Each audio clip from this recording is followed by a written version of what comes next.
How's it going, everybody? My name is Austin. Good morning, everyone on YouTube, Facebook, Twitch, Kick, and Twitter.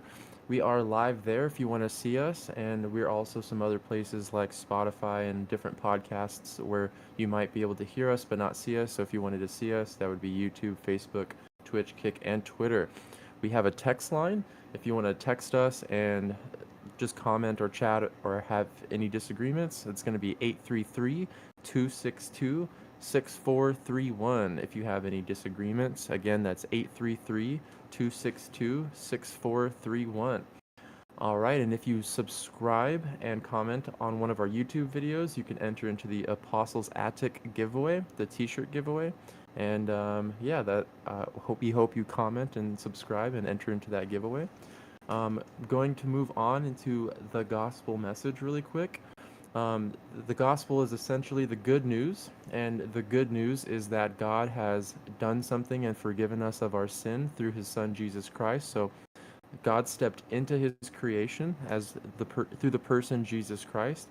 He was born of the Virgin Mary. He lived the perfect life so that He could lay down His life willingly to as a sacrifice on a Roman cross to forgive us of our sins, whoever should believe in Jesus. And so if we believe that He died and was buried and was resurrected on the third day, which is Easter, um, we have a promise from a holy God in His Word that we will have everlasting life. And so I encourage everybody to put their faith in Jesus Christ, because what you do here and where you put your faith here is going to determine where your eternal soul spends its eternity. And so again, I just want to encourage everybody that if to look into this, read the Gospels in the Bible. They are testimonies of Jesus's life and His teachings. And so if we read that and are convicted and believe, then we again have a promise from a holy God that we will have everlasting life and be with Him for all of eternity. All right, and then Ryan Amen. also has a message for us as well. Yeah, Amen. and so once you have been saved, once you've accepted Jesus Christ as your Savior, that brings a lot. That brings along a lot of rights, but it also brings along a lot of responsibilities. Uh, as soon as you become a follower of Jesus Christ, as soon as you accept Him, you're a king and you are a priest, and that means that you have responsibilities to go out into your community. And I hope and I pray that we empower you to do that here at Faithful Dialogues. And so, my name's Ryan. I have a separate channel that I do on my own called AIIW. You can find all of that at aiiw.org. And my buddy Austin. I'm here on Faithful Dialogues, and I'm still trying to get another personal YouTube channel and other social stuff going. But you can find my stuff at apostlesattic.com, and I'm also here doing the podcast with Ryan on Faithful Dialogues. So I hope Amen. you check everything out and just look into some videos and see what you like. And there's a lot of good content there for you. Oh yeah, absolutely. So yeah, All what do we got going today? I'm thinking let's watch we have a as it is written clip to kind of let's do that one first and then we'll roll into the other stuff that we're gonna do. Okay. All right, so let me go ahead and pull that up. All right, Pray. let me know if you're ready for me.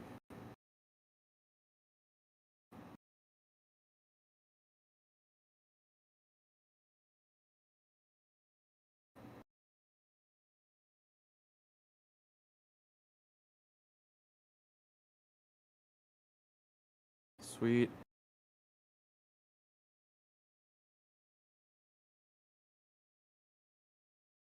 Alrighty. In three, two, one.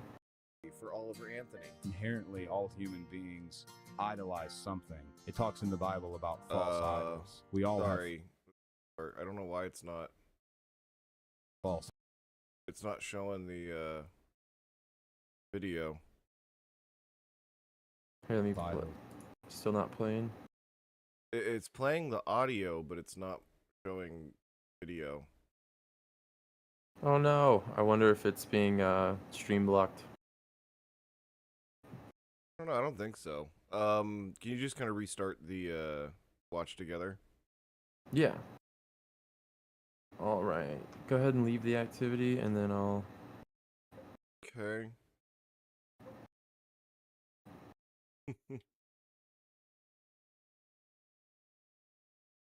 Still get. Should I join it again? Yeah. Okay.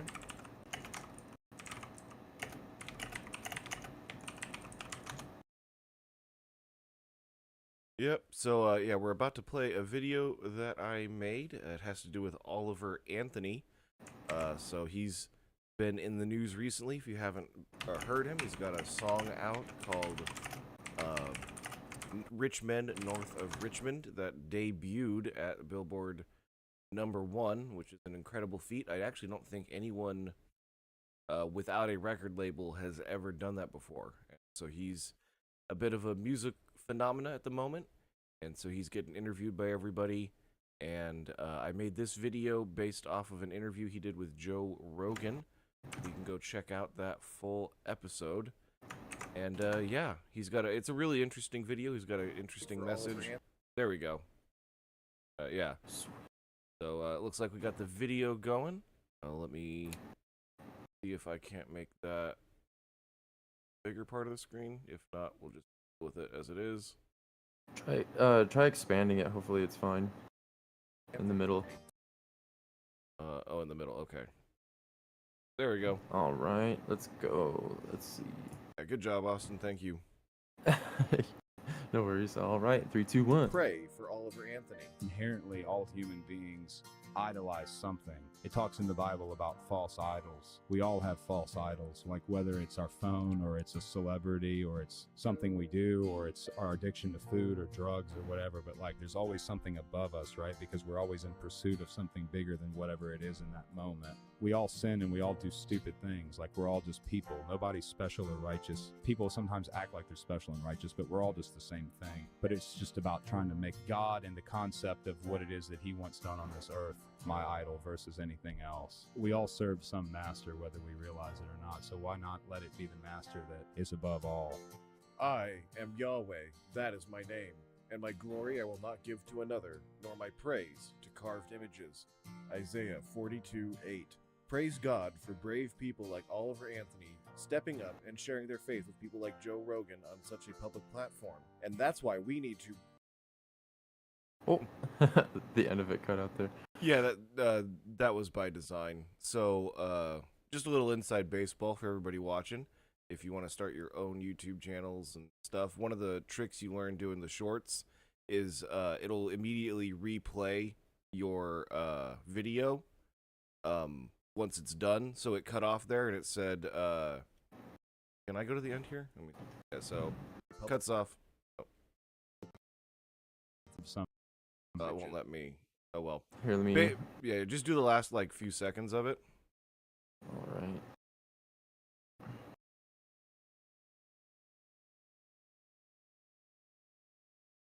And then immediately replay it and it'll make sense. Oh, and that's why we need to pray for Oliver Anthony. Yeah, exactly.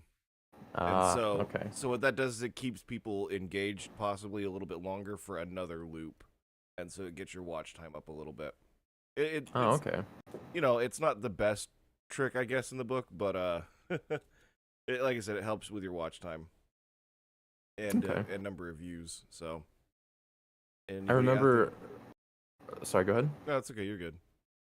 I was just gonna say I watched that Oliver Anthony thing, or his music video that kind of popped off, and it was basically all about how everything's kind of going to hell in a handbag, and he just really desires to go home and be with Jesus in heaven.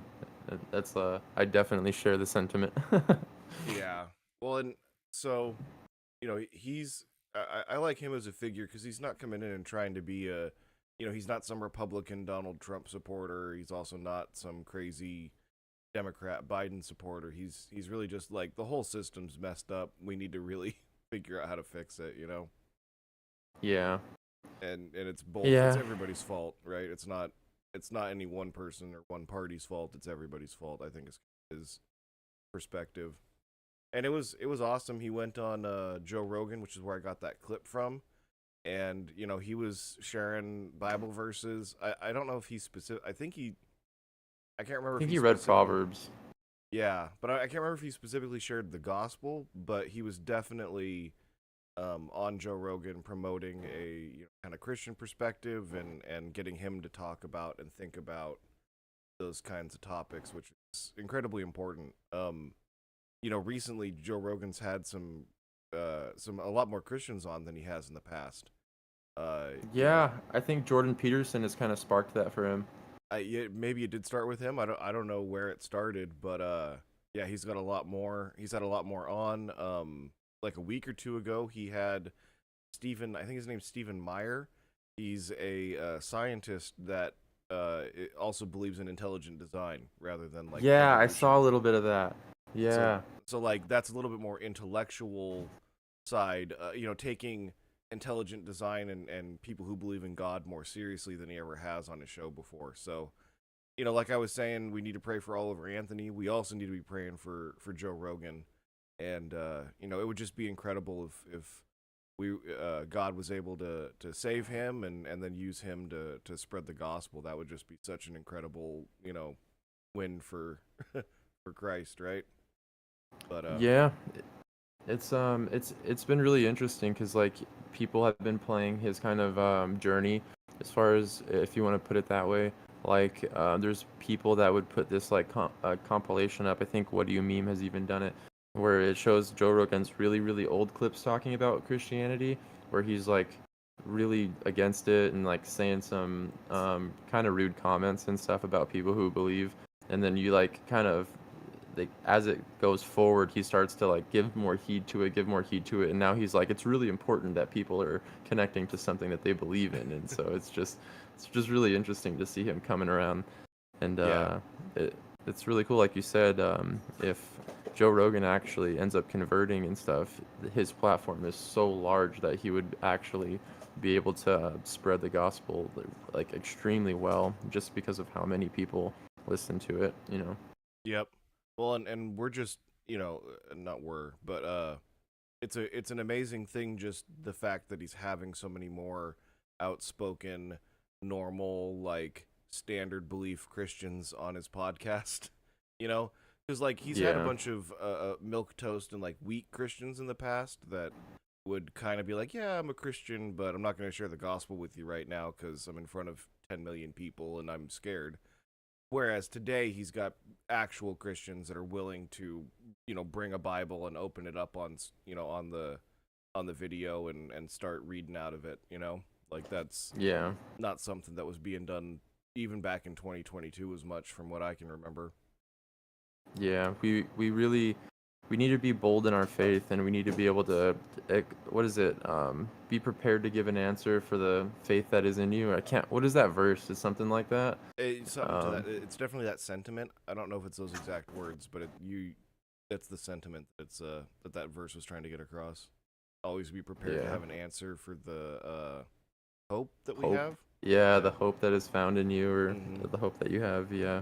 So essentially, it's like you should you should have a like small background, or not background. You should have some kind of knowledge of apologetics, or you should have some kind of like idea of what you're gonna say if people ask like, what do you believe in and why do you believe in it, and you know what I mean. So that's essentially gonna witness to people when they start to have those questions. So it's really important to know what you believe and believe what you believe. Or say that you believe, right? Yeah. Well, and I think people get get it a little bit. They overthink it a little bit. Like if you're a Christian and you've been saved by the mercy that God has for you, you just need to say that. You know what I mean? Like it doesn't need to be some whole big spiel that you've memorized and like you can literally just say like I was a horrible sinner, I was dead in my sins. Jesus Christ spoke to me, he called me out of that life and he brought me into a life of abundance and joy that I couldn't have possibly imagined. It can be as simple as that. It doesn't need to be some whole like story. You know what I mean. Like we should always be ready to be able to say what I just said. That's true of every single Christian. So you know, Yeah, you gotta it. It's I definitely have fallen into that trap before, where I felt like I had to like say a certain thing or make sure that the words were good, or like have some lines prepared and stuff, where it's really simple, like I was living a life that wasn't so good. I didn't have a lot of hope, and there was a whole lot of like anxiety with it. And through somebody witnessing to me, I came to faith, and now like I've put down a lot of my things that were making my life harder, and just a lot of different sins. And yeah, Jesus has pulled me out and changed my life, and my faith is in Him, and things have gotten better, and I have a hope in heaven, and it's just something that you can like easily Amen. share, Yeah, you know. absolutely. Okay, cool. So thanks for highlighting one of my shorts there. Yeah, I'm just I've been putting out a bunch more of those recently. I know that our goal is to start putting out some short videos for this channel as well. So everybody keep your eye out.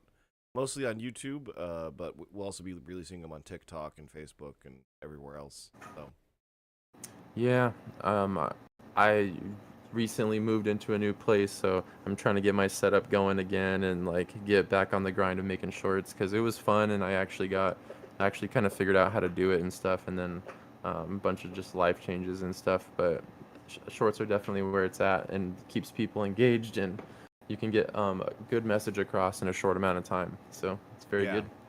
it's a good way to use the live streaming content that we're making right now.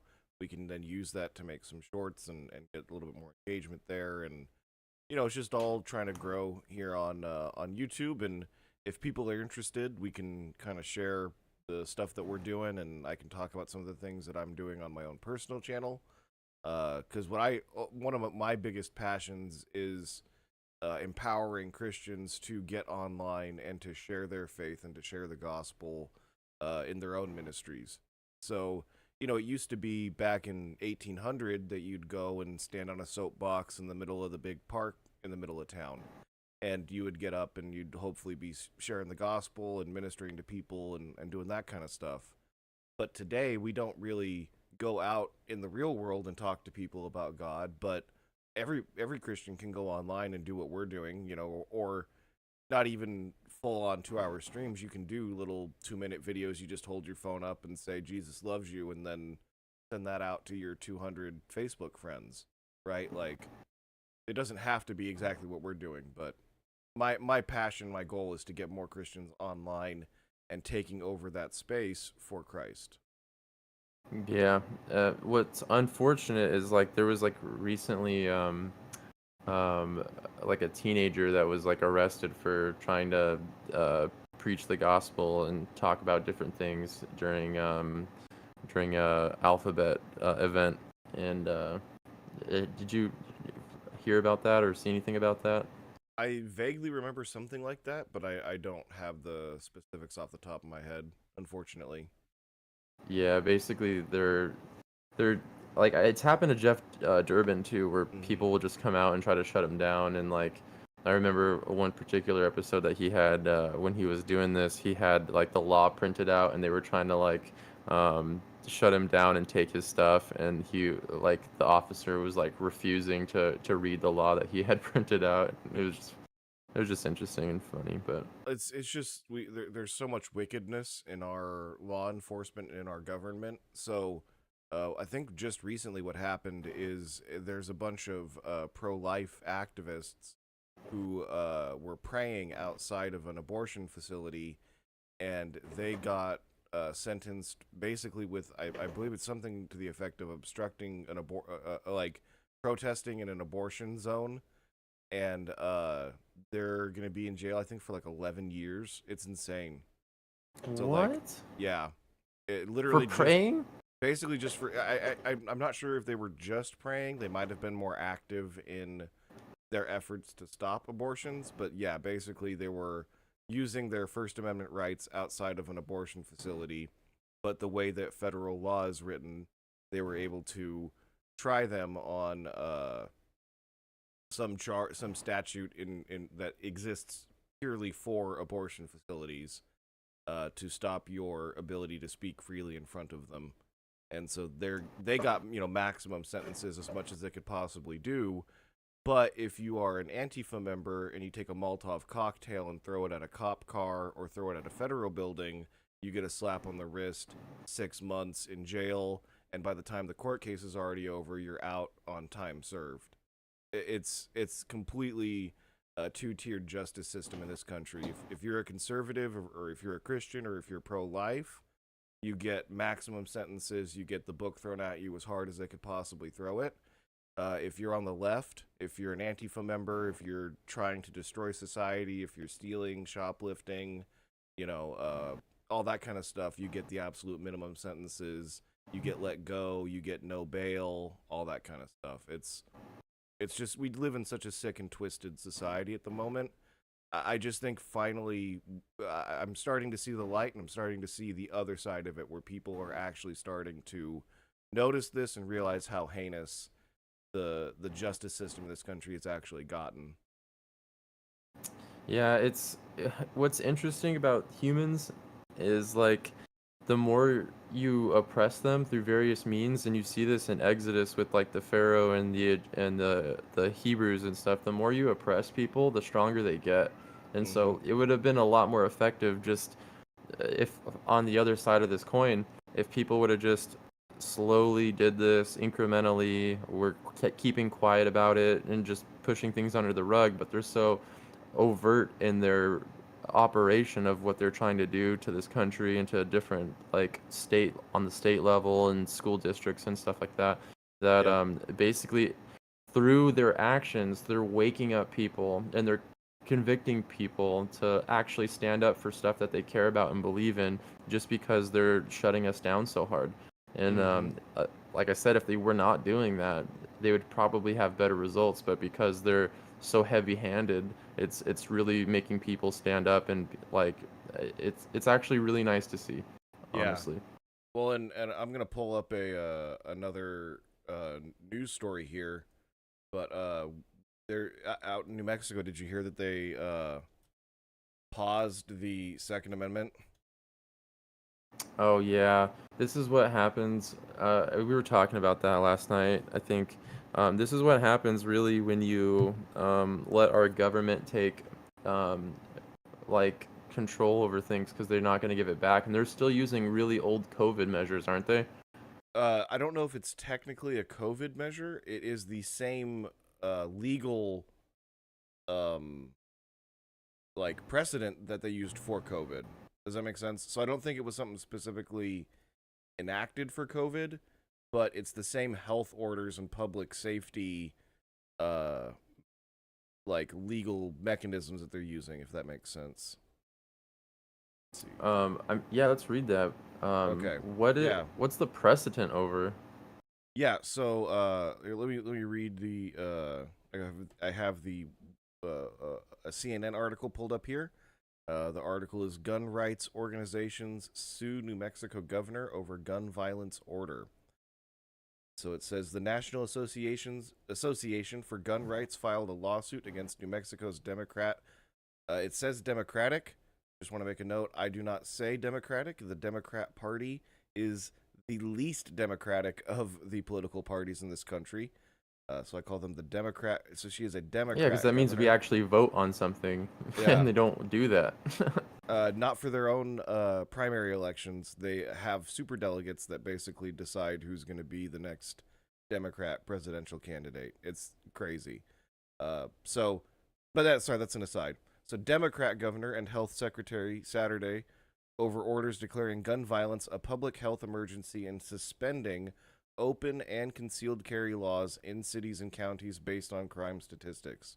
So what she claims is that the crime statistics, the murders, the horrible things that are happening to people in her state are actually a health problem. Okay, so she's reclassified crime, just straight rampant crime, as a health problem, and then is using the state's emergency health programs and different powers she has to take care of health emergencies, to then use that to say that the Second Amendment is no longer in effect in New Mexico. So it's completely insane. Oh man. And it's exactly what Republicans were scared of and afraid of and fighting against back in 2020 when we saw all of these public health orders being used to lock us down, keep us from being able to go to work, declare small businesses as non-essential, where Walmart is essential so they can make their billions of dollars, but the mom and pop shop has to go out of business. All of those same orders and laws are now being used outside of any real public health emergency in order to get rid of your Second Amendment rights the way that every Democrat in this country is champing at the bit to do. And so, well, I guess I shouldn't say not every Democrat. It's actually been interesting to see where different people fall on this spectrum. So, do you remember the Parkland shooting back that was in Florida? I think it was at least 5, maybe even 10 years ago at this point. But there were a bunch of the students who survived. They started going on the news, and one of them was named David Hogg. Does that name ring a bell? No, I honestly, it's not for me. I haven't been on like. No, that's okay. I just so I just go to work and go you're home, good. man. The march. No, you're good. I was just asking if it shouldn't. No one should know his name. I'm just one of those crazy people that's been following this for my entire life. So David Hogg was one of the Parkland shooting survivors. So he went to Marjorie Stoneman Douglas junior high or high school, and afterwards he's been a big anti-gun advocate. Like him and the My Pillow guy got into a tiff, and he was going to start his own pillow company to fund anti-gun like policies and bills and stuff. And so he's a big anti-gun guy, and he was coming out and saying that the New Mexico governor had gone way too far, and that he doesn't even want to get rid of the Second Amendment. He just thinks that there should be some limits on it or whatever. It doesn't make any sense, his position, but even he is not so crazy as to say that we should be using public health orders to rescind your Second Amendment rights. Like, the governor was literally saying some crazy stuff like, you don't have rights in an emergency, something like that, or your rights don't supersede. I'm trying to see if it's in there. See, New Mexico, yeah. Give me like 30 seconds. Yeah. So I'll just go to the bathroom really quick. Yeah, I'm looking up some stuff. So, yeah, you do what you got to do. But yeah, so the governor suspends right to carry guns, and let me see. I want to see what she was saying.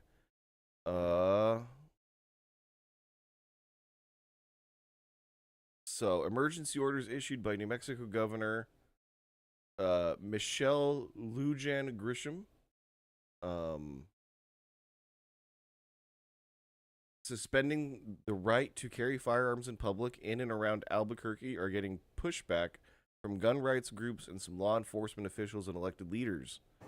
Citing the recent shooting deaths of 3 children, including an 11-year-old boy gunned down outside a minor league baseball park last week, Grisham issued a 30-day ban on open and concealed carrying of firearms in her state's largest city and surrounding areas in Bernalillo County. The decree came a day after Grisham declared gun violence a statewide public health emergency, saying the rate of gun deaths in New Mexico increased 43% from 2009 to 2018. So basically, because she's done such a horrible job at protecting her citizens and empowering them to defend themselves, she now has the right to take away your rights. It's just absolutely insane. Well, like, and I think even a bunch of Democrats are starting to see that and to starting to wake up to that and push back against it.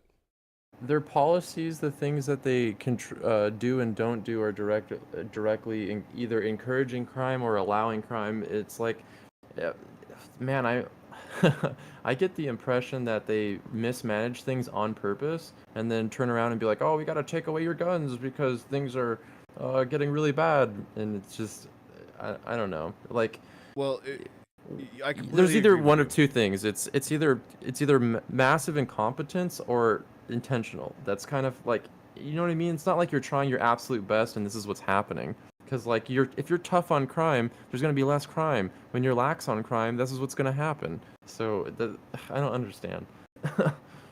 Well, I agree with you. I think it is on purpose. I think that the goal that Democrats have had is to make the Democrat cities as horrible as they possibly can be, as much crime as possible, all of those things, so that they can start imposing their these laws on people, right? So, in this country, we have had a massive infringement on our Second Amendment rights for hundreds of years now. So, we should be able to go and purchase any weapon that you want. As long as you're an adult citizen of the United States, you should be able to go and purchase a machine gun, an assault rifle, anything up into a nuclear bomb. Okay? With the way the Second Amendment is written, I should have the legal right to go purchase a nuclear weapon. Now, I might agree to that being amended. I'm not sure that I want people to have the right to own a nuclear weapon, but until that is amended, or until it's changed, the Second Amendment is written shall not be infringed. So that means any gun law on the books that is infringing on a citizen's right to keep and bear arms is illegal. And so their goal is to make everything as bad as possible so that they can start enacting more of these illegal laws restricting your access to guns. That's my belief. I believe that it's been a strategy of the Democrats to allow crime, to allow all this stuff, so they can start imposing harsher and harsher laws against us as citizens. Um, when I talk to people about that, like a lot of people from the other side of the conversation would say like, what about like criminals and what about people that have like violent crime histories and stuff? Like, do we basically allow them to continue to have guns? I don't like what does the gun conversation go Yeah, about that? yeah. So that's a very easy question to answer. Number one, you can never stop a criminal from holding a gun. Okay, they're not going to ever follow any law you have anyway. So right now in New Mexico, the governor didn't make it any more illegal for you to shoot someone. She didn't make it more illegal for you to commit a crime against someone. What she did is she said all of those people that need to carry a gun to protect themselves from the criminals that are shooting and murdering people, all the people that are legally and lawfully carrying a gun now can't and are now criminals. And so all that does is it means that the people that were already willing to carry a gun to shoot and murder someone, they're going to continue carrying guns, but the people that are law-abiding citizens are the ones that aren't going to be carrying guns. And so the whole point of it was to get guns away from law-abiding citizens and empower those who were already willing to break the law to continue breaking the law as flagrantly as they want. That's because it's no different for a street thug today than it was last Thursday before that order was enacted.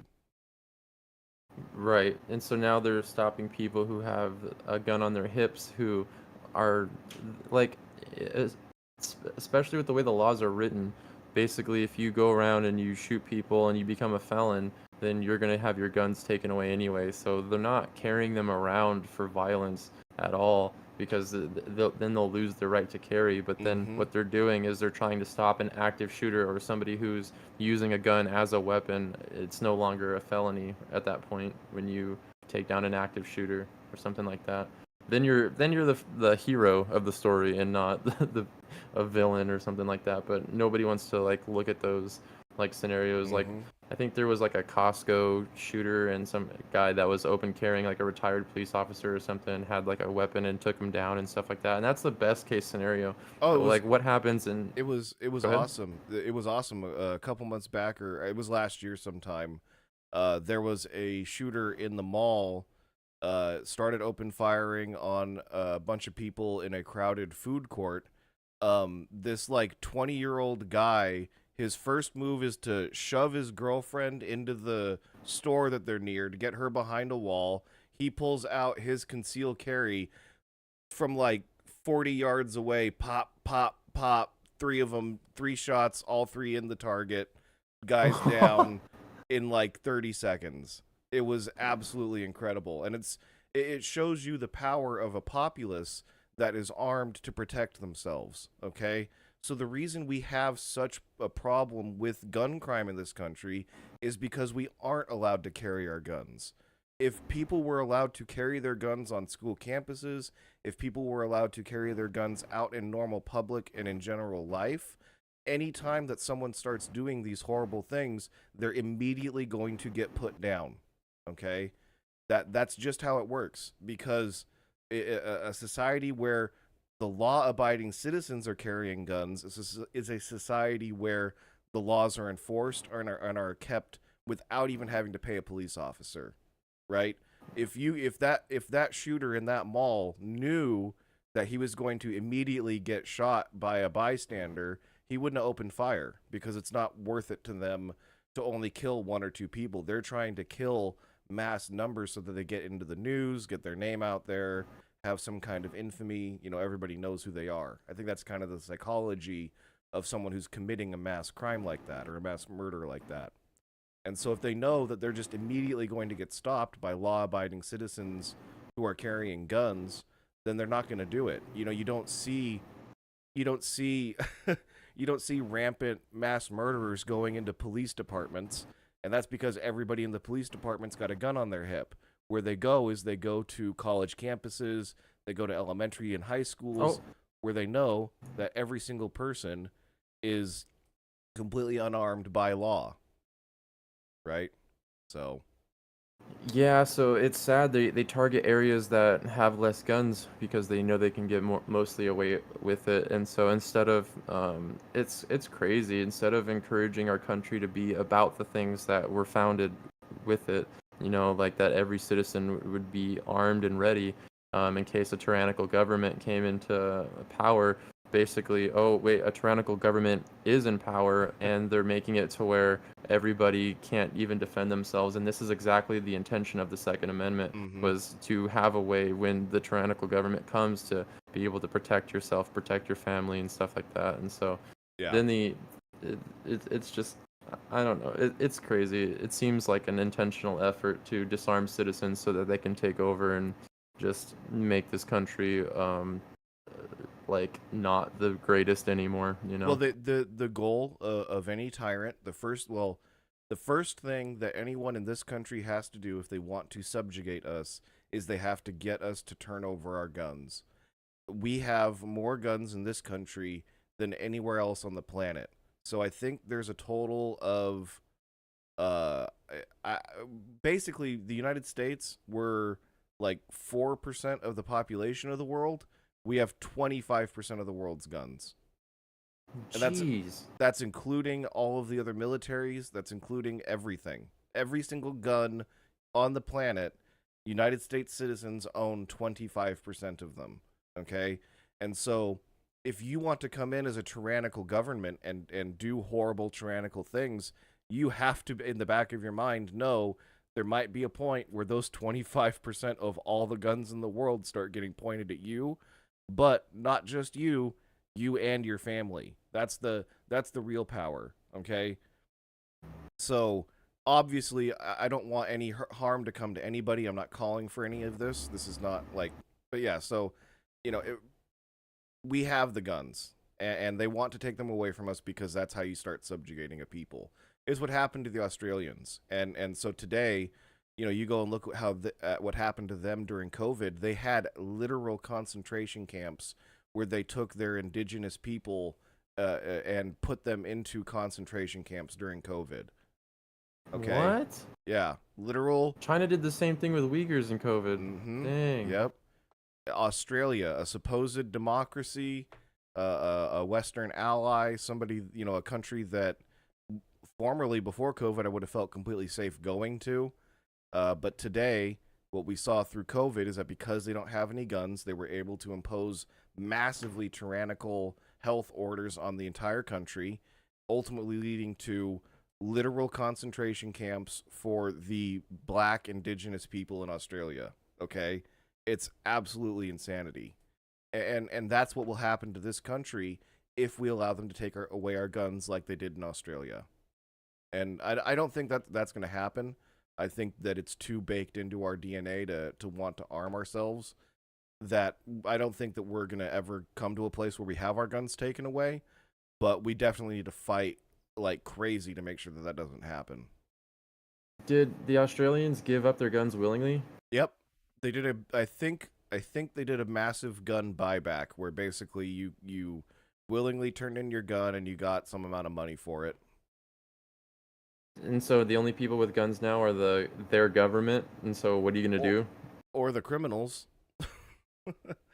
Okay, because like that's what it's so insane. Like, of course, once all of the people that legally owned guns gave up their right and gave over those guns, the only people that have guns now are felons, and so those people are way more likely to go use them in a robbery in a store, or however.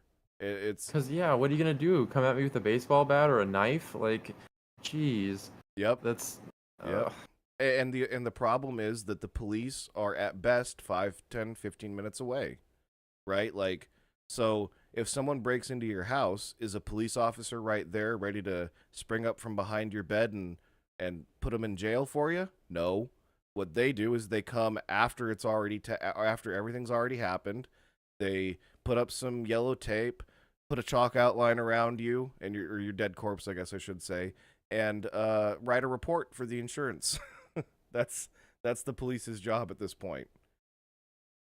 dang. It's this should be a wake up call for all American citizens, and like once you give things up, the government never gives it back, and everybody knows that. Like, you think Yep. Australians are getting their guns back? Never getting their guns back. And it's crazy because I don't even know if their citizens are like wanting that. I don't even know what the mindset is with Australians or anything like that, you know. But I think for the problem is that for the most part, most people aren't really affected by these things. So the health orders locking you down in your house, there's a lot of people that don't like it, but most people are kind of like, okay, I'll just deal with it for the time I got to deal with it, and then I'll get out and I'll just go along with my normal daily life. And unfortunately, that's probably most Australians. It's most Americans at the moment too, but most Australians, they're just kind of, let's just get by, get through it. The government's not going to be tyrannical forever, you know. And my understanding is they aren't as tyrannical at the moment, but the problem is now that those precedents have been set, there's laws that are in place that are starting to get used against the populace to keep you from living your life the way that you want to. Ultimately, what we believe in this country is that every individual has certain inalienable rights that were given to them by God, and that those rights include being able to not be completely tyrannized by the government every second of the day. And the only way that you can have that be possible is through the Second Amendment. You can't have the First Amendment unless you have a Second Amendment as well. And so you look, literally, there is no other place in the entire world that has free speech the way that the United States does. And it's because there's no other place in the world that has guns the way that the United States does.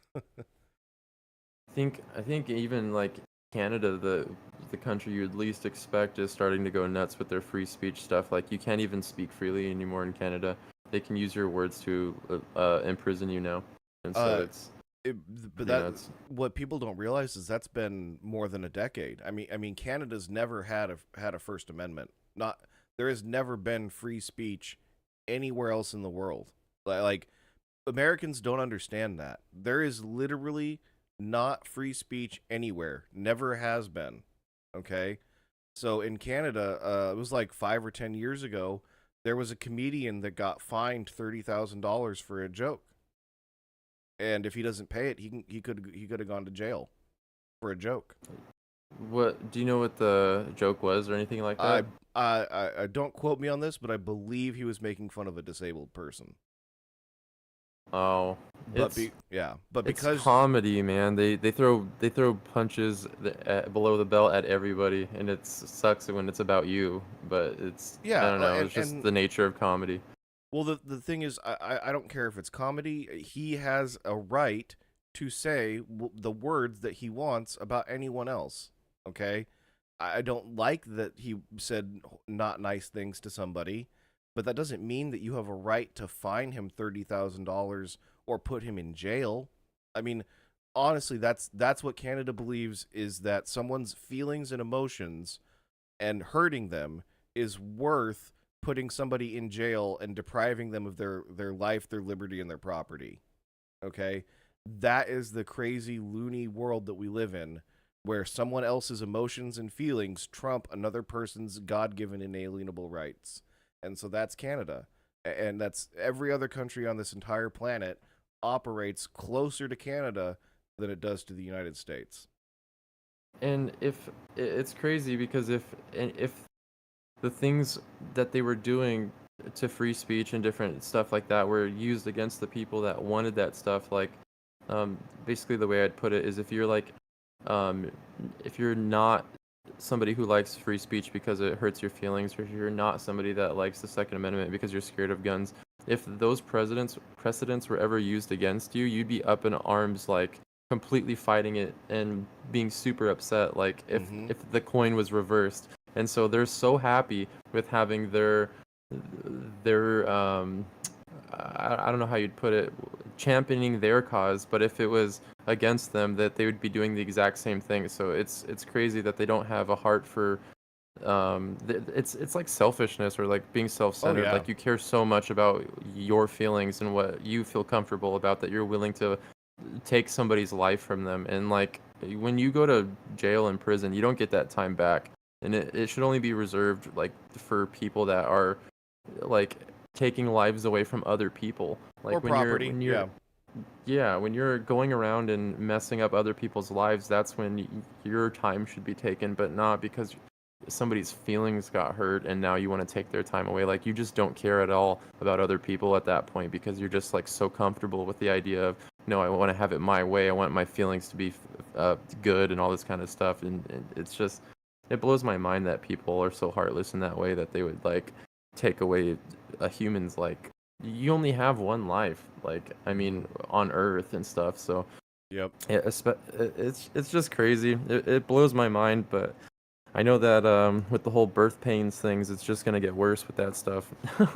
Yeah, and this could be some evidence of things starting to count down to the end times. It could also just be that we live in a fallen world and we're going through a rough patch, and we still got Yeah. another 1,000 years before Christ comes back. I pray that that's not Oh the man, case. I pray me too. that Christ comes back as soon as possible. That's what every Christian should want. But until then, we got to be gathering in the fullness of the Gentiles, right? Right, Austin? Yeah, that's I guess the only thing that we're waiting on in the prophetic timeline and stuff is just the rapture of the church. So I really, really honestly pray, like, a lot in Jesus' name, that the Father sends his son to come and sweep his bride up in glory so that we can be raptured. Like, I just want to be with Jesus in heaven, and I would go today. I would go in 5 minutes. I would go in 1 minute. Like Well, like I'd leave it all behind, man. Well, what's commonly called the Lord's Prayer? Do you know how that starts?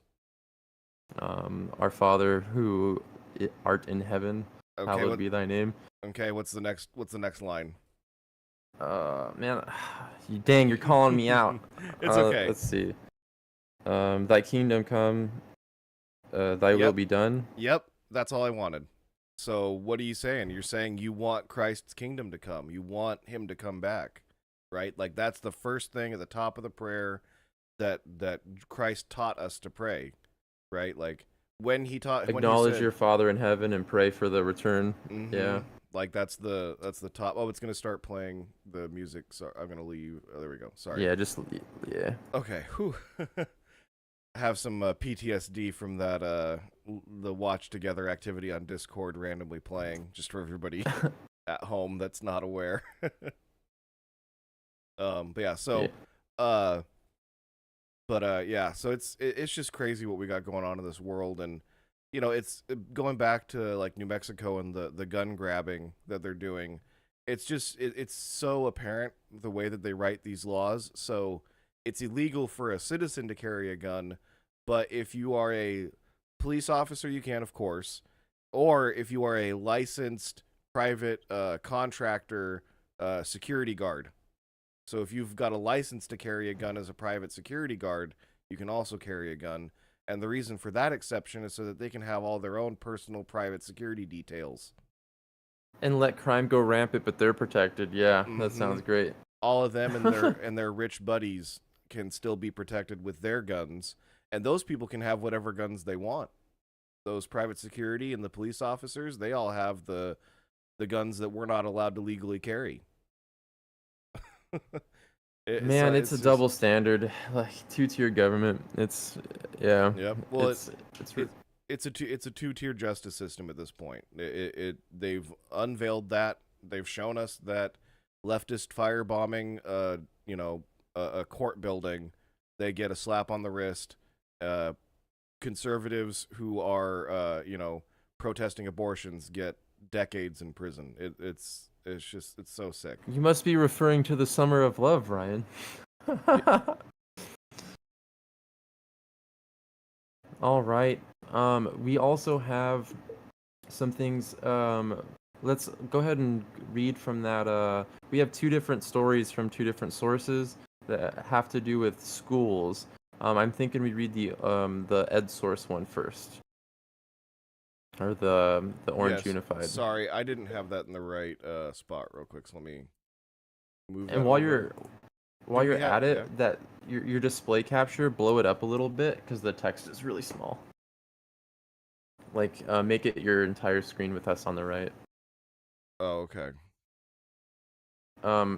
With OBS, it might just be Control S to stretch to screen. It's not that simple, but yeah, I'll get there.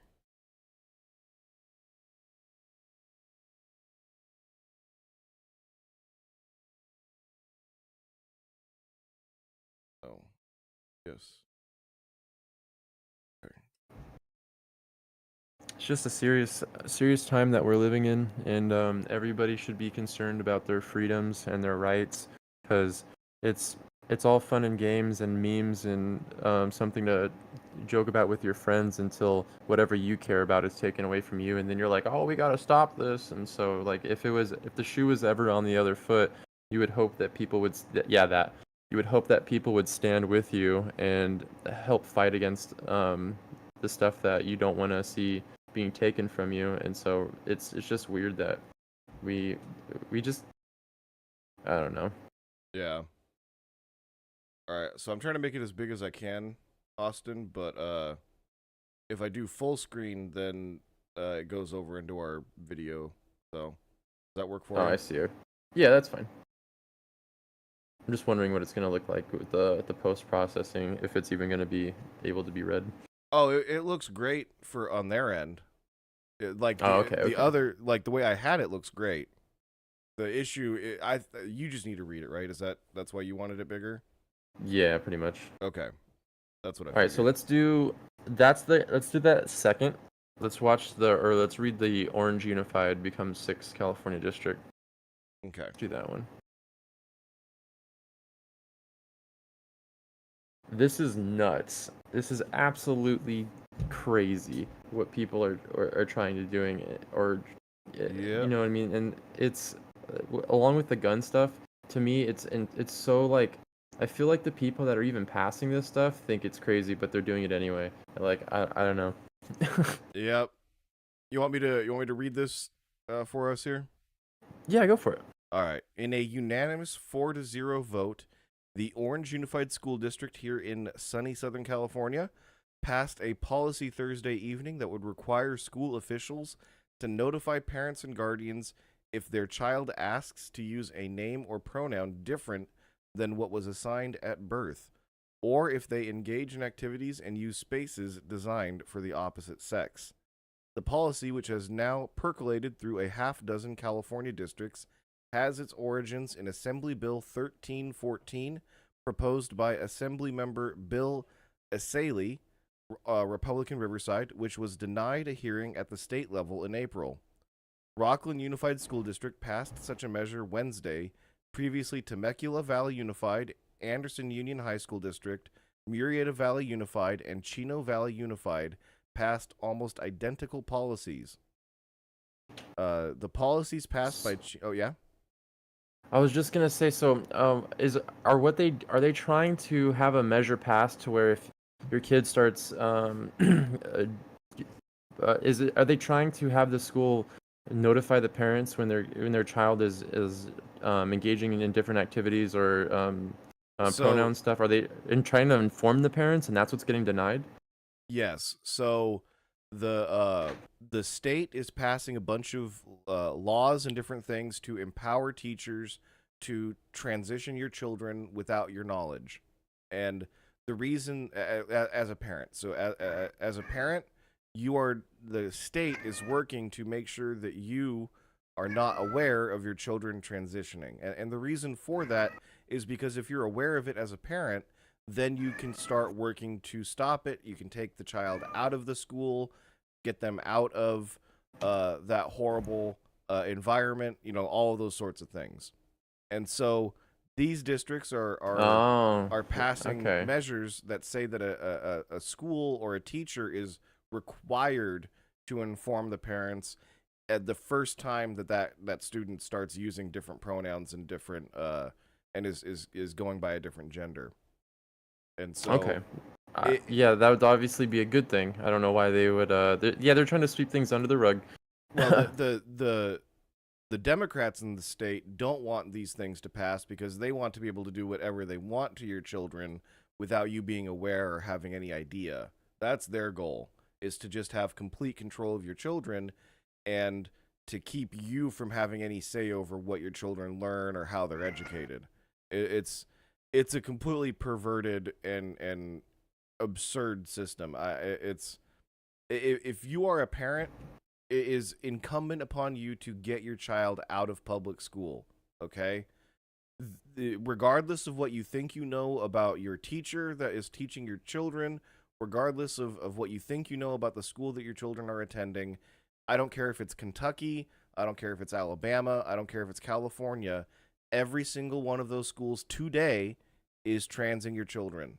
Every single one across this entire country is working towards turning your child into the opposite gender so that they can control them. Okay, I need to state that clearly for all the parents out there. Public schools are trying to change your children to a different gender. Every single one of them across the country. Okay, like I'm slightly exaggerating, but not much. Yeah, it's really important that you educate your own children because they will be Mm-hmm. educated in a way that you're not gonna approve of, and they're not gonna learn the things that you know and that you've learned how to survive and make it in the world. And it's just public indoctrination camps at this point, and Yep. it's getting really really bad. And All so it either turns your kids trans or turns them into communists at this point.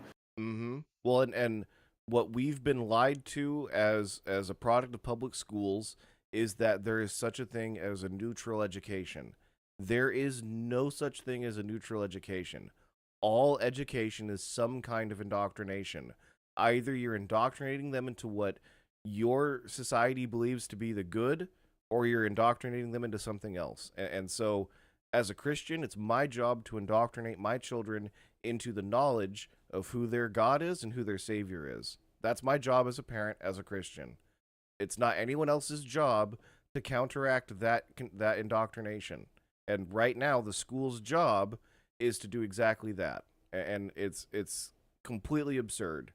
And parents need to take their kids out of public schools, and they need to homeschool them themselves.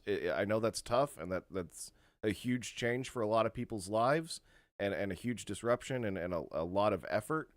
But what's worse, having a kid that disrespects you and hates you, or making sure that they're educated properly? Like that, the entire point and goal of a public school is to rip apart the family and to cause a rift to form between parents and children. Okay?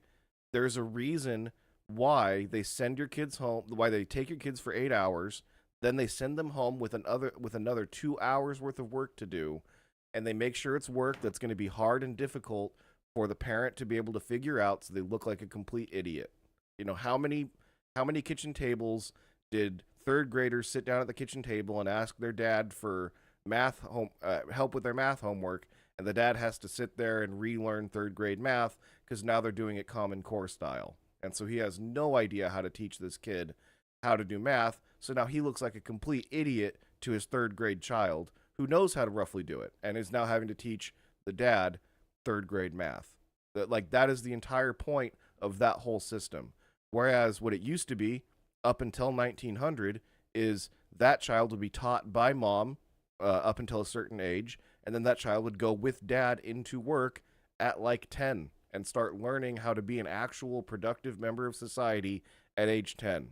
Whereas in our society, we stick them into a classroom with a bunch of other 10-year-olds and stunt their growth and development and tell them that they have the capabilities of a 10-year-old all the way up until they're 18. Yeah, and it's just holding people back. They don't graduate and learn how to be in the world and follow all the laws and do their taxes and all that kind of stuff. They just kind of get shoved into society with the expectation that they know everything and are completely self-sufficient when they didn't learn any of that in school.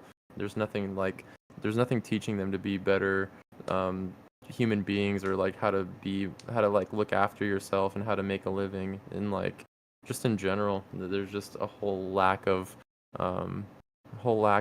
information and education when it comes to like how to just make it in the world.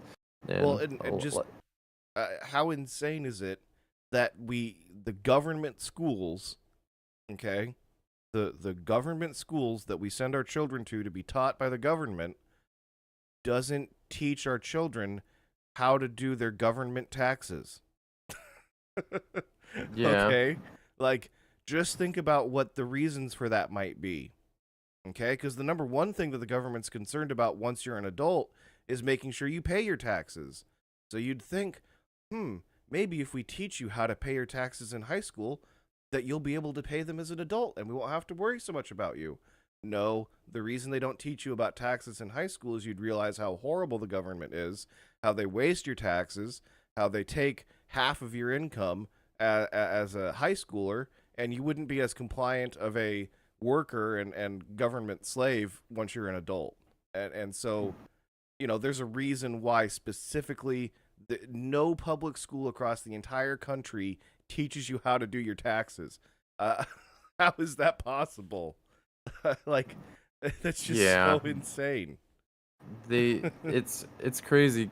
They don't want you to be informed, because then you'll realize, like you said, what they're doing. They're stealing your money and lining their pockets, and it's just crazy. And then once you have, and who's the most passionate? Like, it's with the kids that are in high school that they still care, and they haven't been bogged down by the whole go to work, go home, go to work, go home. So it's once you're in that loop, it's hard to think about anything else. Well, the problem is the whole tax system is designed to confuse you. So the way the way that they do it today, the IRS are absolute mastermind geniuses. Okay, I'm just gonna have to put that out there, because we are now the happiest day for a lot of people is the day that they get their income tax returns. Okay, so now instead of taking your money on April 15th, most people are getting money back.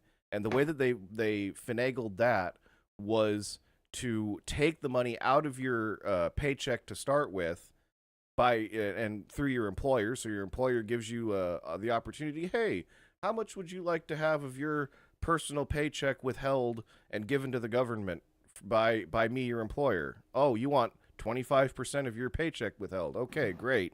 We withhold 25%. And then at the beginning of the year, once the taxes get done, you get handed back money that is yours. So they take your money from you, keep it in their bank accounts, and then hand you back the money that they took over what you actually owe. And so, people don't understand that. We think, we don't understand that. So you don't actually feel when you're 18 and you're working at McDonald's, you're not feeling the fact that you are paying 50, half of your paycheck is going into taxes every 2 weeks. You don't ever see it. You don't ever get that money, and it's not being taken from you. You're actually getting a pile of money back. And so the whole thing is just to confuse you and to make you feel like you're getting a good deal from the government. And the reality is that in the Bible, they thought a 20% tax on people who were literally owned by the government as slaves was a very high tax rate. And now in the United States, at the highest tax levels, you're paying 50% of your taxes out of your income. And then on top of that, you also have to go and then pay sales taxes and property taxes and all sorts of other taxes. It's sorry. One of the biggest things that people talk about is how many times can we tax the same dollar? You know what I Yep. mean? Yep. It gets taxed as income. It gets taxed when you spend it. It gets taxed. Sorry, I know I've been ranting a lot. So No, you're fine. feel free to cut me off whenever. I'm very passionate about education. You know, I don't know if people know this, but Austin and I used to work in the homeschool industry, and I'm just blown away at the maturity and the ability of homeschooled kids compared to kids that we send to our official indoctrination centers. The level of respect that they have for their teachers, the capability that they have to complete tasks, it's just by far and away greater than what anything I've ever seen in a public or even a private school. Yeah, in public school they just have them drone on and do what they're told and stuff like that. And then in like homeschools, they're actually like it's a more personable experience. They're more engaged. They are more interested. It's crazy. You'd think I honestly thought too that like public school was good, and until I saw homeschool and what it was like. The parents are there. They're just it's so much there's so much more involvement and engagement for the parents and the children. You know exactly what your kids are being taught. A lot of times you can like sit in and watch what's being taught, and you can even give feedback to the teacher after the class, and you know, hey, can we work this into one of the days? And a lot of times the teacher's cool with it and thinks it's a great idea, and you know what I mean. So Yep. Well, and if you don't like what the teacher's teaching, you immediately pull them out that second, right? Like at an elementary school, it's a whole rigmarole to get your kid out of a classroom with a teacher that's doing something that you find reprehensible, right? don't you get like in trouble when you pull your kids out? I'm sure it varies by school and school district. You know, I've never had a child, so I've never had to pull them out of public school. But I would imagine it's different in different schools. The ones that are struggling more are going to make it more of a hassle. So, unfortunately, what your child is to a public school in California, at least, is I think it's your child is $16,000. So they don't see a child that they care about, that they want to nurture, and that they want to see grow and become a capable human being.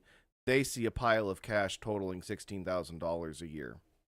And so there's a lot of schools that are struggling that can't financially afford to have your child leave, right? So if you're a school that's already financially strapped for cash, you can't pay for pencils or, you know, whatever you need, and you then are going to lose another child that's another $16,000 next year, you can't afford it. And so you make it a complete nightmare to get your kid out of that institution. Yeah, okay. I kind of see the the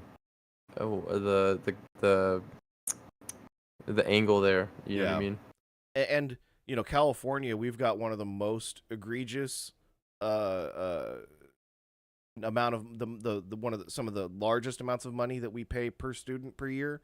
But I mean, it's true anywhere. To any public school, your kid's just a dollar sign. And to an extent, any kid to any teacher is going to be somewhat of a dollar sign, okay? But the question is, where are they getting that? Where is that teacher getting the dollar from? If they're getting it from the government, they're going to teach what the government wants. If they're getting it from the parent, they're going to teach what the parent wants.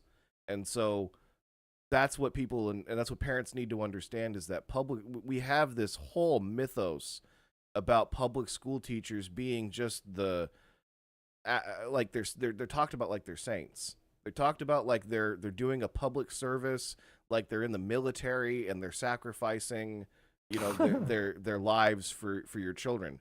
And unfortunately, that's just not the case. Okay, teachers are great. Teachers are awesome. I think there's a lot of teachers that want to help children. I'm not knocking teachers. What I'm saying is that the pedestal that we put them on is a massive problem, because now when I'm taking a child out of public school, oh, you're hurting the public school teachers. They don't get paid enough already, and they're just gonna get paid even less. And it's like, no, they're doing a job. They get paid money, and if they're not doing a good job, and my kid needs to get taken out of their classroom, that's because they're not doing a good job, and they shouldn't be doing it anymore, right? Like, Yeah, if you're, it's not, it, it's a serious responsibility, and you have to actually care a lot about it. I mean, the schools, I don't know. I would just say like teachers aren't incentivized to do what they should be doing. It's more of like a job to them, and so like what ends up happening because I don't know how to put this, because the school absorbs a lot of that funding and the teachers get not a lot of it. It ends up being a problem, and then it's like it almost promotes this lack of care towards their whole job anyway, because of the way like it's kind of set up. And yeah, and then what ends up happening as a result is you said that you want to pull your kid out of that school, and then oh, here we are, and then now we have to complain and cry about it when it's just the school system in general. Like if you take government money, uh, basically you're gonna be having to push government things anyway, and so it's weird because now you're pulling your kid out because of what the government is saying you need to teach your kid, and then the teacher suffers as a result. And so I don't know, it's almost like an encouragement to just start private schools and be in private schools and do homeschooling and stuff like that, because like the public sector for education is going to pump out whatever the government thinks is good, and it's really bad right now. So yep. Well, yeah. and the other problem is that on top of all of the issues that I have with the government providing education, even if I didn't have those issues, the problem that government education has is that it can't change. So we have based our entire public school system on theories from 1900, okay? So the reason there's a bell that rings for the whole school to all go and change classes at the same time is because they're getting you ready to go work in factories. That school bell is a facsimile for the factory whistle. And so they're trying to prepare you to go work in factories that don't exist anymore. And so that's what all of their entire educational theories from the 1900s were based on. How do we produce docile and productive factory workers? That was their goal. That's what we needed most in society, and so that's what our school system was set up and designed to produce. But today, Yeah. like, we never should have been producing that, because that's just horrible and evil, and we should be producing good, fine, upstanding citizens. That should be the goal of any education. But that was the theories that our public school system is based upon. It's based upon all of those things from the 1900s, and we just know for a fact that they're just not even scientifically accurate anymore. But we still keep going with the same system, because once something's entrenched in government, it's impossible to change it and to correct it for the reality of the facts that pop up. Yeah, I remember I was being told one time that the carpet color, the carpet type and size, the paint on the walls, everything is designed to like point towards like the front of the classroom, and to make you only interested in what's up front and stuff like that. And it was just really interesting. So like there's a lot of psychology decisions being made to where they influence your kids thinking, and it's just crazy, man. Instead of just like being in a normal setting or even maybe going outside and learning something, it's like completely like you're in like a jail and you're expected to learn and stuff. It's just crazy. Well, and the problem is that, you know, more and more the parents aren't allowed to be a part of that process. You know, so when you have state schools in a state the size of California, you know, you're one of 30 million people. And so the education system by definition can't be tailored to meet your needs or to meet your desires if it's being governed by 30 million other people. If you are in charge of and responsible for your own child's education, then you're going to go out and find the teachers and find the organizations and programs that will teach them the way that you want them to be taught. And so that's the difference between a public school system and the system that humanity used for the entire rest of human history. Up until the first public school system, public schools opened in like the 18 and 1900s. Literally the entire, however many thousands of years you want to believe humans have been around, they were homeschooled. Yeah, and people did just fine, and it's crazy because you can pop up little like I don't know, for lack of a better phrase, like education centers. So if you want to have like a government education center, you can pop that up. You can run it. It could be like a private thing. You send your kid there. They learn about government, and everything is kind of rolled into one.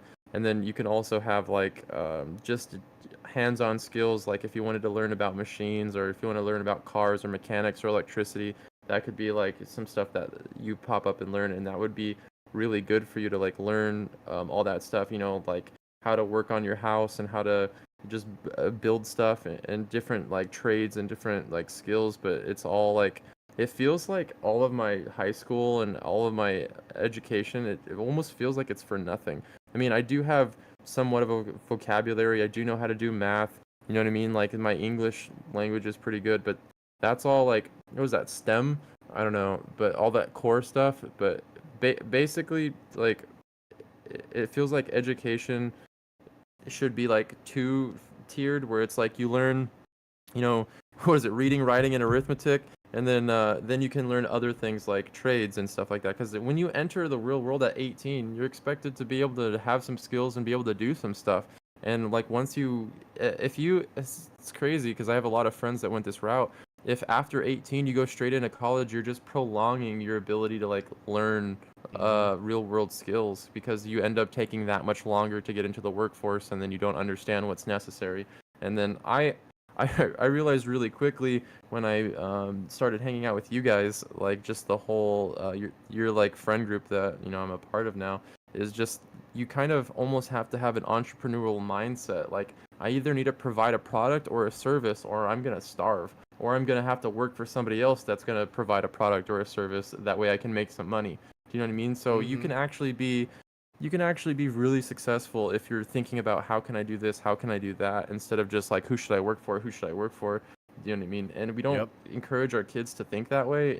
And they're being in the homeschool like circuit, I just met so many kids that just, their brains are on fire. They're very intelligent, and they're still like 15, and it's just crazy if that was being harnessed to the point where like you find out what skills they're really good at, and you really start rolling in that direction. By the time they're 18 or even 21, they're going to be like really good at some certain specific skill, and they could actually be creating something to better the country, better the state, better mankind, just by creating different solutions. You know what I mean? And it's just nuts, because they have all that like drive and passion when they're really young, and we don't feed them what they what they need and want.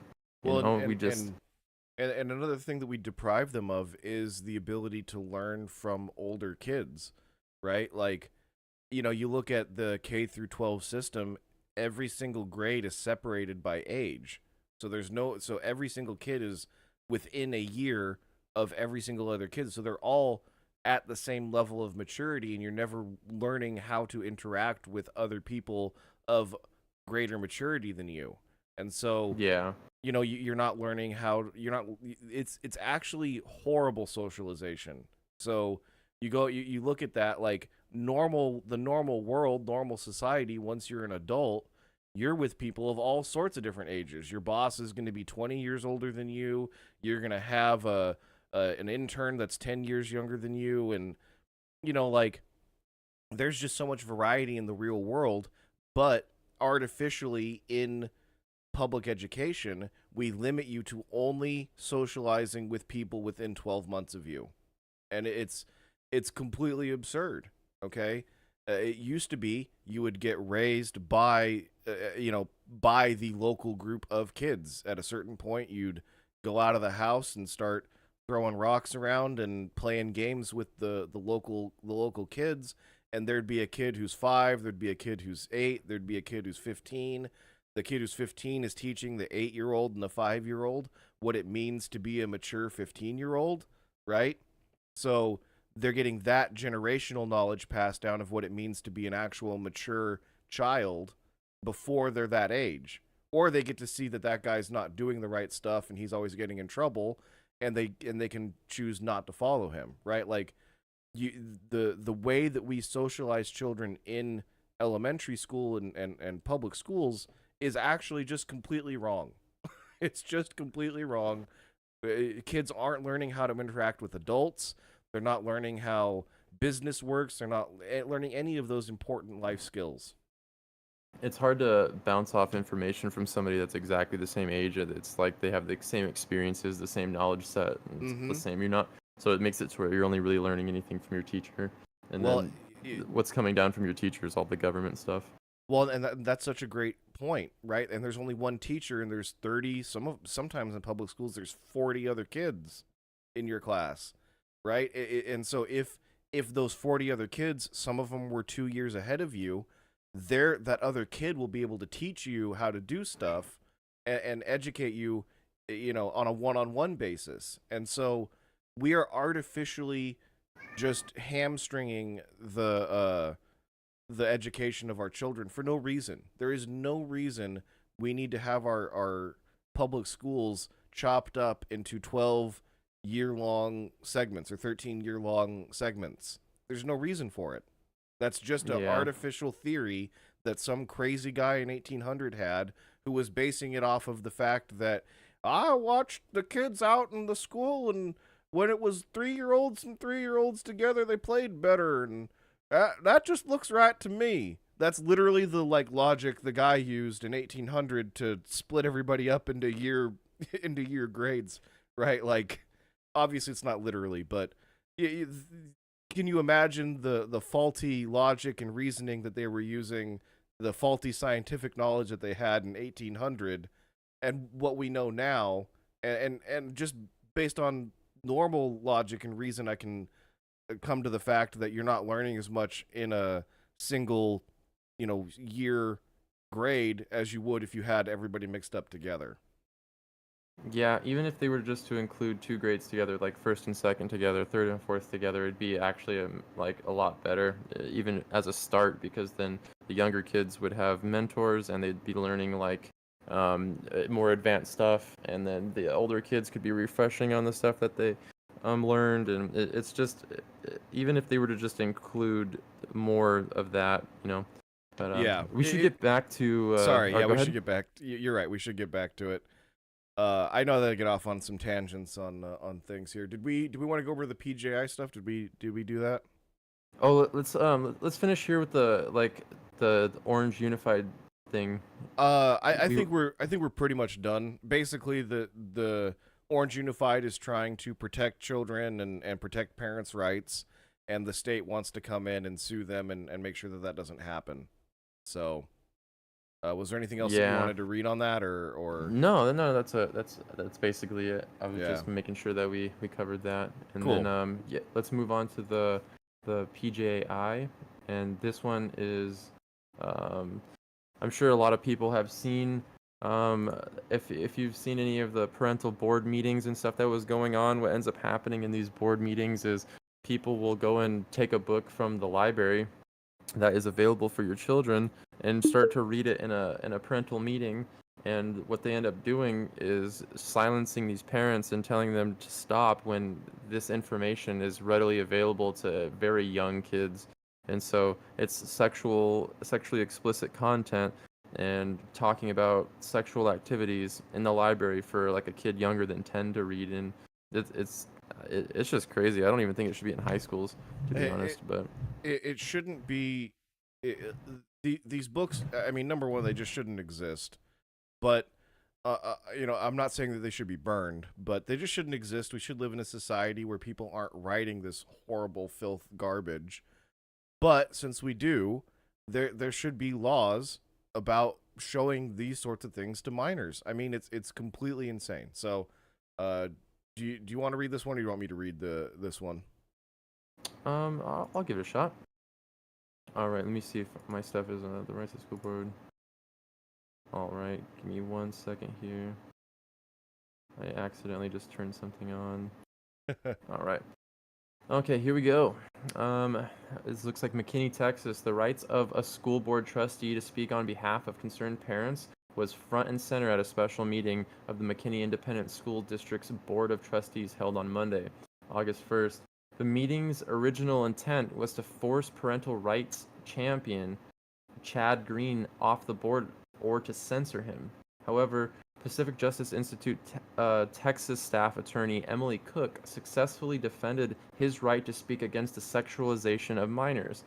Green was elected to the Board of Trustees in 2021 on a platform of giving parents a voice, but since that time he has become a target for those in the district who disagree with the positions that he has taken.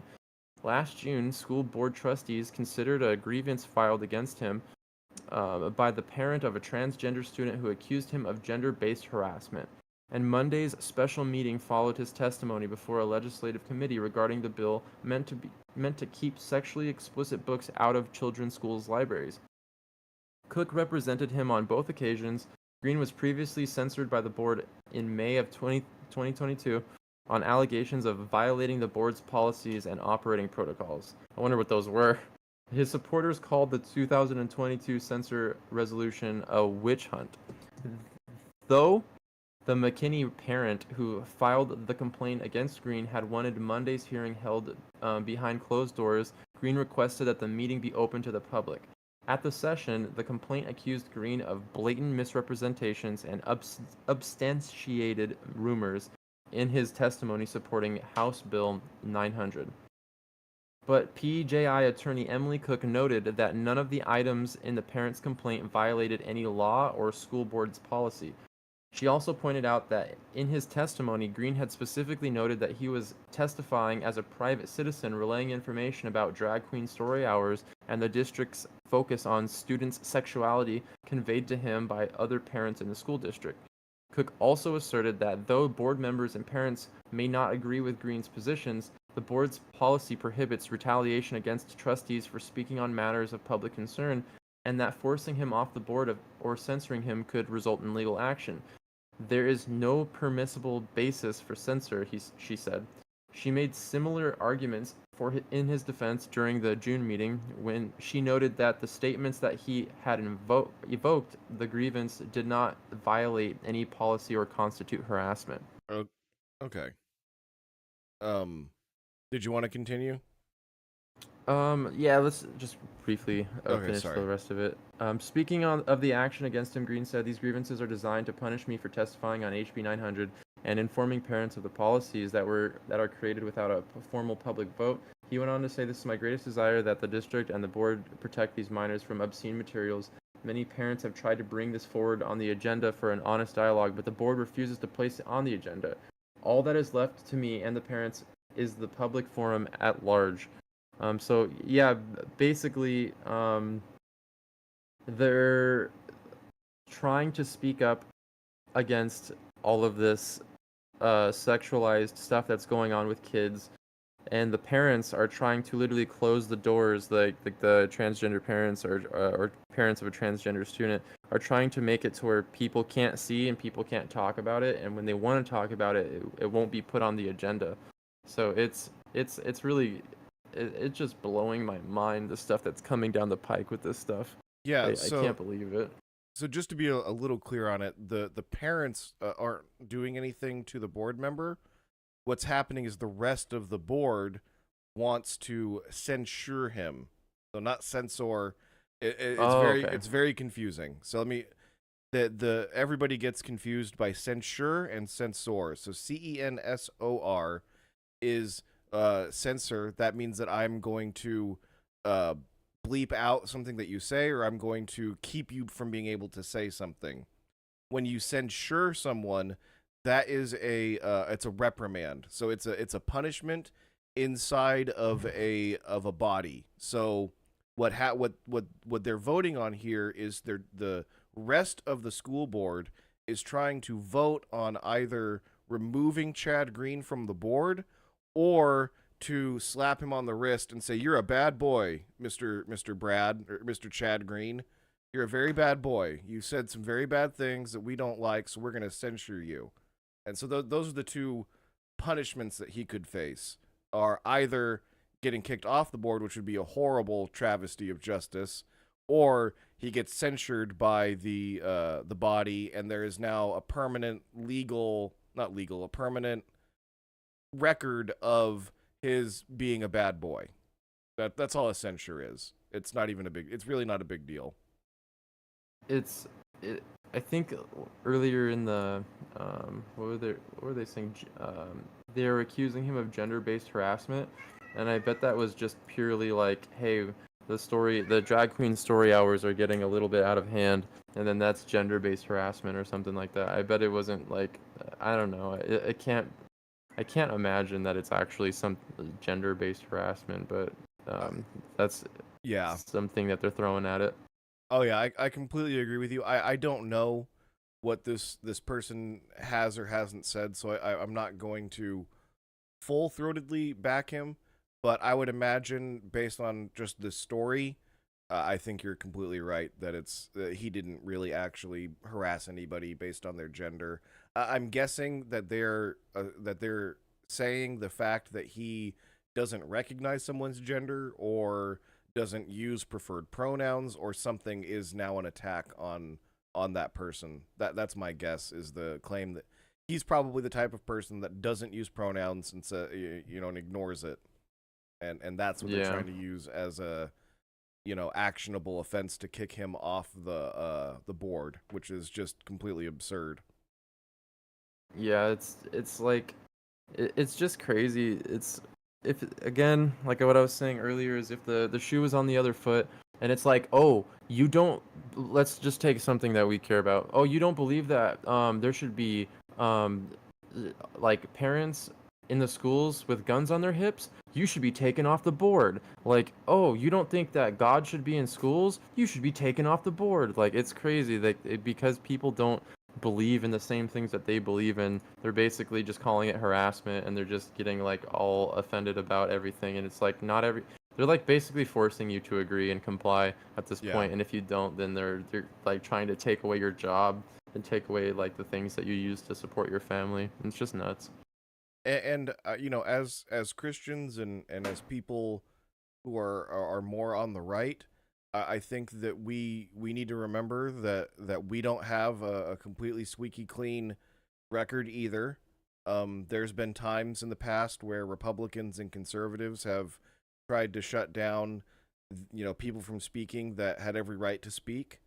We're obviously not trying, and I don't think Republicans have ever advocated for mutilating children or the sorts of heinous crimes that people are trying to commit against children these days. But there's been plenty of lives ruined by conservatives and Republicans, of atheists and of people that weren't professing God in the past. And so some of that has led to where we're at today, where now the shoe's on the other foot, and we're starting to get our rights trampled upon by these godless people. So, there's things in our past we should be aware of, and we should have problems with. Again, most of that's the Democrats. If you look at historically who's caused the most problems in this country, but Republicans have fought for some pretty crazy things. Infringing on freedom of speech and different things in the past. So. Yeah, there's a lot of stuff that I'd like to because I just want to be on the side of truth and righteousness. I don't necessarily want to be on the in a certain political party or a certain thing. I just want to do what's right, and I just want to follow the Constitution, and that makes me apparently conservative. But then you look into the past, and you find out that people who were claiming to be conservative were doing the stuff that we don't like to see today. And so we gotta basically talk about what's right and what's wrong, and admit the errors in the past, so we can actually move forward and and lead the country into a way that everybody is going to benefit from, not just the left or the right or conservatives or liberals or anything like that. You know what I mean? Like, Amen. free speech should be something that we all care about, but it's being like attacked because, like, again, what if the shoe was on the other foot? Oh, you're saying that, like, your kid is like a man or a boy when it's a girl, like, okay, you're arrested now, you're thrown into prison. Like, if it was on the other foot, people would be losing their minds. But because it's happening to a party that they're not a part of or a group that they're not a part of, they just don't care and they're actually kind of happy about it. When nobody should be like that. We have to get to the point where we have laws that benefit everybody and we all have to follow the same rules. Like, you have to listen to people you don't want to listen to. You got to, let Yep. people speak through you don't want to speak, but it's like, well, I want to speak, so I got to let this person speak. So we just all got to abide by the same rules that all benefit us, and it'd be nice to Exactly. see the country go in that direction. It would, and I think I think there's a lot of very hopeful things that are happening in this country, and that we're starting to kind of head in the right direction. I think that there's a lot of problems and a lot of injustices, but the fact that the Pacific Justice Institute and all these different organizations exist to spread awareness and to help us get through these things. There's a lot of hope today that we didn't have 5-10 years ago, and it's very helpful that the left is going so incredibly crazy, right? Like, they've gone so nuts that now on the of the Christian X accounts that I interact with, a lot of them are saying full-throated, like, Christian nationalist stuff, because of the fact that Democrats have taken it so far to the left here. Okay, because Democrats have taken it so far to the left, Republicans and Christians and conservatives now can push it even farther to the right. And so, I never would have. Have you heard of any of the conversations about Christian nationalism? Have you been seeing any of that pop up anywhere? No, I'm not involved in any social media stuff, man. Yeah. I So barely even watch YouTube videos on my free time. so like What's going on? so there are people that are talking about how we should have a Christian nationalist movement in the country where we start openly flaunting our religion and our Christianity and try to work towards making this into a Christian nation. It, Like, it's that I mean, I'd like to see everybody repent and turn to Christ, but that's like a between them and God thing. We're not gonna change their hearts or their minds. That's God's job, It's just not gonna happen. You're just gonna push people away from the gospel, and they're just gonna associate a bad thing with God. so And, so and you're not understanding. They're not talking about taking a gun to somebody's head and saying you're a Christian or you die. They're what Christian nationalism is saying is that there should be so many Christians in this country that we just win elections and we're the ones running the country. We should just convince so many people to be Christians that we should be a Christian nation. yeah, I mean, Like, from that point, yeah, I don't. That doesn't sound they're, too crazy. they're not talking about us taking over the government and changing it from a republic into a constitutional monarchy with Jesus is king, but really it's some like shadow figure in the no, they're not talking about that. Christian nationalism is saying that we should be such an overwhelmingly majority Christian nation that it would be unthinkable for someone who isn't a Christian to get elected. What's your position on that? Oh, absolutely. Why wouldn't you want that? There is absolutely nothing wrong with that. Zero. That's exactly right. It's weird because when I hear like nationalist or nationalism, I have like a bad taste in my mouth about it. So I wasn't sure like how far people were pushing things.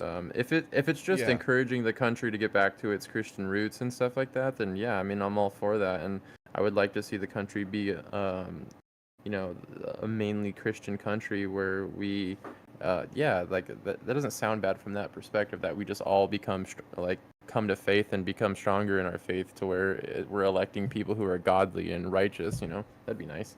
Exactly. That's Christian nationalism. You are a Christian nationalist if you believe that.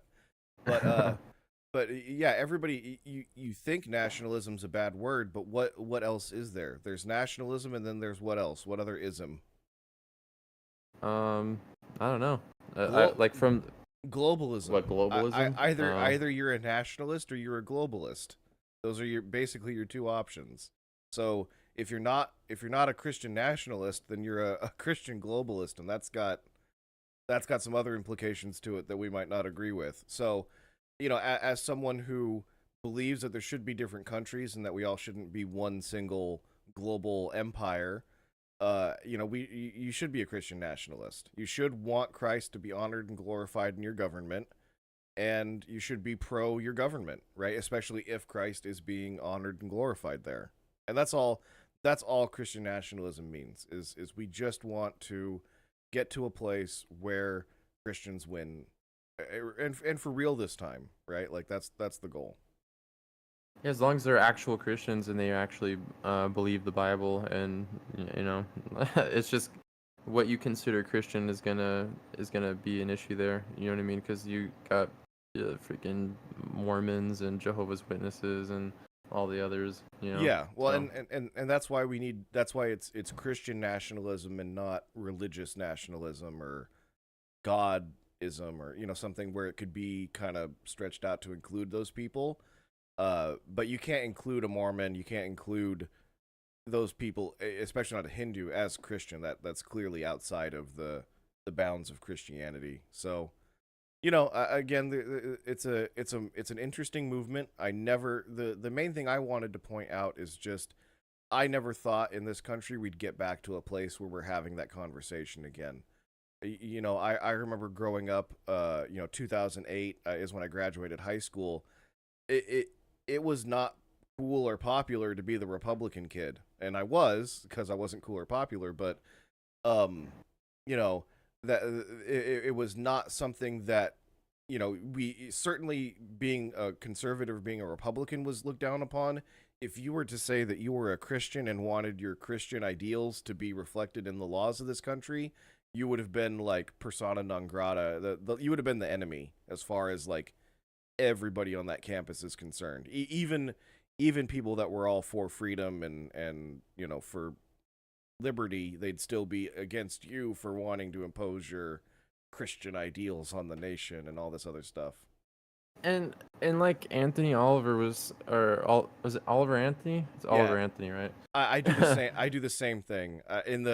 When I was first making videos for him, I put Anthony Oliver in the video title like 2 or 3 times, and I had to delete the video. So it is Oliver Anthony. So Oliver Anthony was basically saying we all have idols, and to another extent we are all worshiping something. Mhm. Yeah, for a lot of people, they don't even realize it's themselves, or they worship like they're like, oh, so what's the most important thing in your life? It's like, well, I need money, and I need my car to get the money, and I need my job to get the money. It's like that's kind of your idols there. Do you know what I mean? And so if Yeah. that's like the most important part of your life and your job, or of what's going on, then that's kind of what you worship. And everybody is faithful and worshiping to some extent. And so like it's crazy that when people don't want to hear that, like, a faith conversation when it comes to government or their country and stuff, it's like, well, you have one too, you just don't recognize it that way. Like, do you know what I mean? Like, all of the stuff that you believe in is your faith, and it's, you don't want to hear other people's faith, which is, yeah, there's a word for that, but Yeah. Well, I don't know what that word is, but we've just deluded ourselves into believing that there is the possibility of neutrality. Okay. yeah. And unfortunately, there not unfortunately, but there just isn't. There just is no possibility of neutrality. Either you're on the side of doing good or you're on the side of doing evil. Those are your options, and we as a society need to remember that we need to choose to be on the good side, not the neutral side.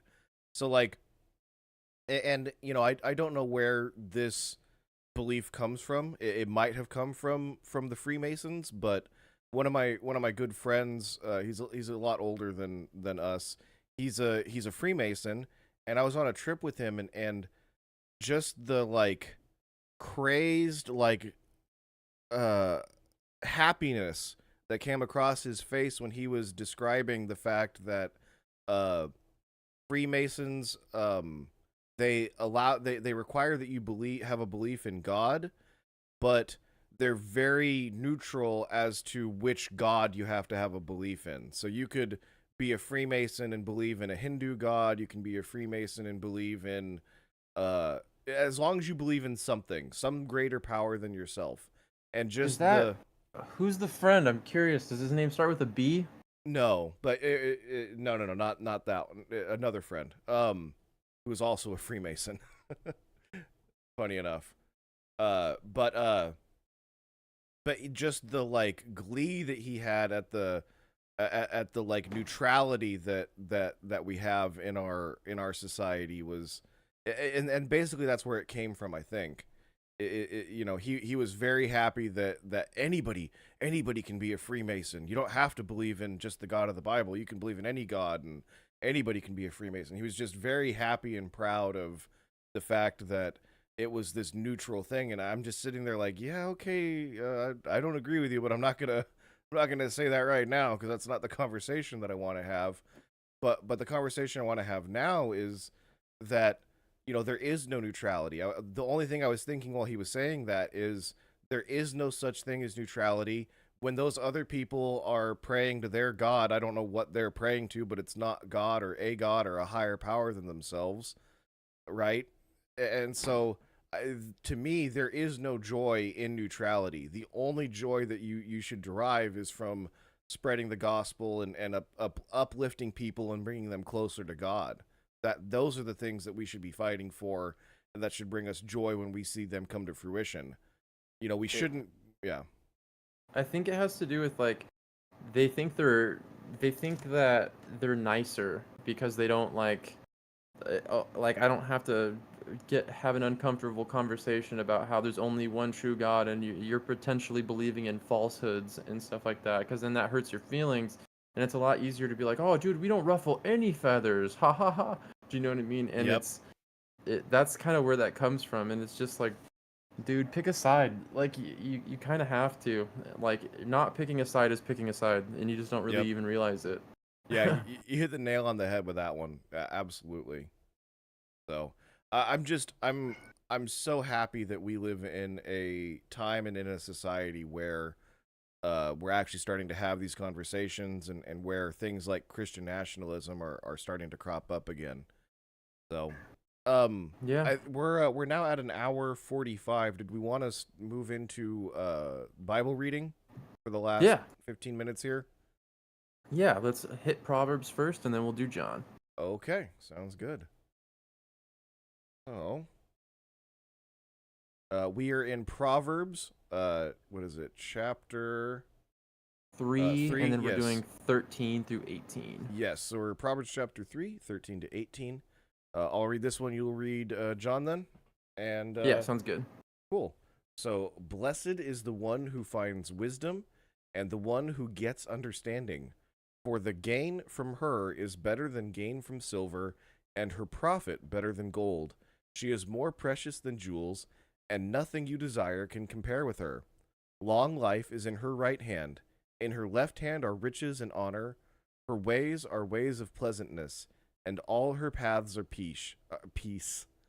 She is a tree of life to those who lay hold of her. Those who hold her fast are called blessed. And so this passage it's all about wisdom, and what we'll see in other places in Proverbs, but also in Psalms as well, is that the fear of the Lord is the beginning of wisdom. And so the first place to start looking if you're trying to find wisdom is to turn towards God and to rightly put your place, to rightly understand your place compared to him. God is the creator of the universe. We look out into the blackness of space, and the only points of light that are there are trillions and trillions of miles away.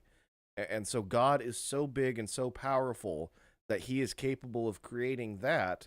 And so we should fear him. We should fear that kind of power. It would be like you're standing next to a nuclear bomb. You're going to be slightly afraid of it. You know it's not going to go off, but it could. And so you're standing next to one or you're near next to one, you're going to have a baseline level of fear for it. And so that's the way we should view God, is that we should fear his capability, but what we then do from that place of fear is we can come to an understanding of how amazing and wonderful his mercy and his grace for us are. And so I think that's what this verse is kind of talking about, and that's how you find wisdom is you start from a place of fear of God and you work from there. I was basically going to ask about the whole fear thing. And so, is it more than just being afraid? Because the way I looked at it was like a respect for what he says and like his like it's almost like you follow the law or something like that because you respect God or you don't want to get out of line with God. Is it it's like just what is the best way to think of fear? Is it to be afraid of God? Yeah, so I once you have a knowledge of who he is and what he's done for you, then there shouldn't be the same kind of fear. But I think mostly what it's talking about is kind of a respect. When it says fear, it's saying fearfully respectful, right? And so I think, and I just came up with this. I haven't really thought about this too much, but that the analogy of standing next to a nuclear bomb, I think that's probably as close as we can get. Okay, so if you're Because you standing, know that it completely like disintegrate you or vaporize you if it went off or something like like that. You that, know. right? Like just at the snap of a finger, you can just be instantly vaporized. Okay, so you should have a fear and a respect for that. And God's the same way. At his smallest possible whim, you could just be completely wiped from eternity. Okay, he has the power to do absolutely anything. He had the power to create the universe, and so we should be afraid of that power. And then as we draw closer to it, as we come closer to God, we should understand that that power is completely contained in a being that loves and cares for you so completely that he sent his son to die for you, right? And so it's starting from the right place. We shouldn't start from a place where we're high and mighty and we have all these needs and desires and wants and those things all matter, and God should take account of those things because I'm just that, I'm a person. God should just care about me. We need to come to it from a place of God's so much greater than me. There's no reason for him to ever even think or care or act according to my whims or desires ever. That's where we need to start. And then when we realize the love that God has for us, it's even that much more sweet. Yeah, it's just interesting because also it's basically like once you have this fear and respect for God and what He says to do, and you're doing those things, it's saying like, blessed is the one who finds wisdom and the one who gets understanding. For the gain from her is better than gain from silver, and her profits are better than gold. She's more precious than jewels, and nothing you can desire can compare with her. So it's basically saying like wisdom and understanding are at the top, at the very, very top, and that's like more profitable than all the money and the stuff that you could find here on Earth. You know what I mean? It's pretty cool. Yeah. And one of the things that I from my time in computer programming and different things, like my brain just thinks a little bit different. So like in verse 13 it says, "Blessed is the one who finds wisdom." And what I try to do with those kinds of things is fill in what is wisdom, right? So you look at the Bible, the definition of wisdom is the fear of the Lord. And so you can kind of read, and I'm not saying this is biblical. I'm slightly changing it, but blessed is the one who finds the fear of the Lord is kind of what that verse is saying, right? And so that's what we need to do is we need to chase, we need to seek after God, to find him, to find the fear of him, the proper relationship that we have with him. And then from there, we're going to get wisdom and understanding will just flow out of that. Yeah. Yeah, it's really interesting too that it calls like it almost refers to wisdom as like a she or a her, you know what I Yeah. mean? But it's like figurative language, right? I don't. I'm not. I'm not. I've always kind of wanted to have a confirmation on this. It's not like actually a person, because it's weird. Because it's like in other proverbs, it was like I was there at the beginning of creation before God made the foundations of the earth. When He drew the horizons on the sky, when He set the boundaries for the water, I was there with Him, and stuff like So that. Is it kind of just saying like so God's so wisdom? so those are two totally different things. So my belief and understanding, and I don't have the specific verse you're talking about in front of me, but if it's a verse that's talking about I'm there at the beginning, that's a verse that's Jesus talking. Okay? That is, if it's literally saying I was there at the beginning and saw the blah blah blah, that's probably a place where it's literally Jesus showing up in the Old Testament. Now, this is more along the lines of when it's calling she is more precious than jewels, when it's talking about wisdom. That's just an old time, like it's just like an old timey way of talking about stuff.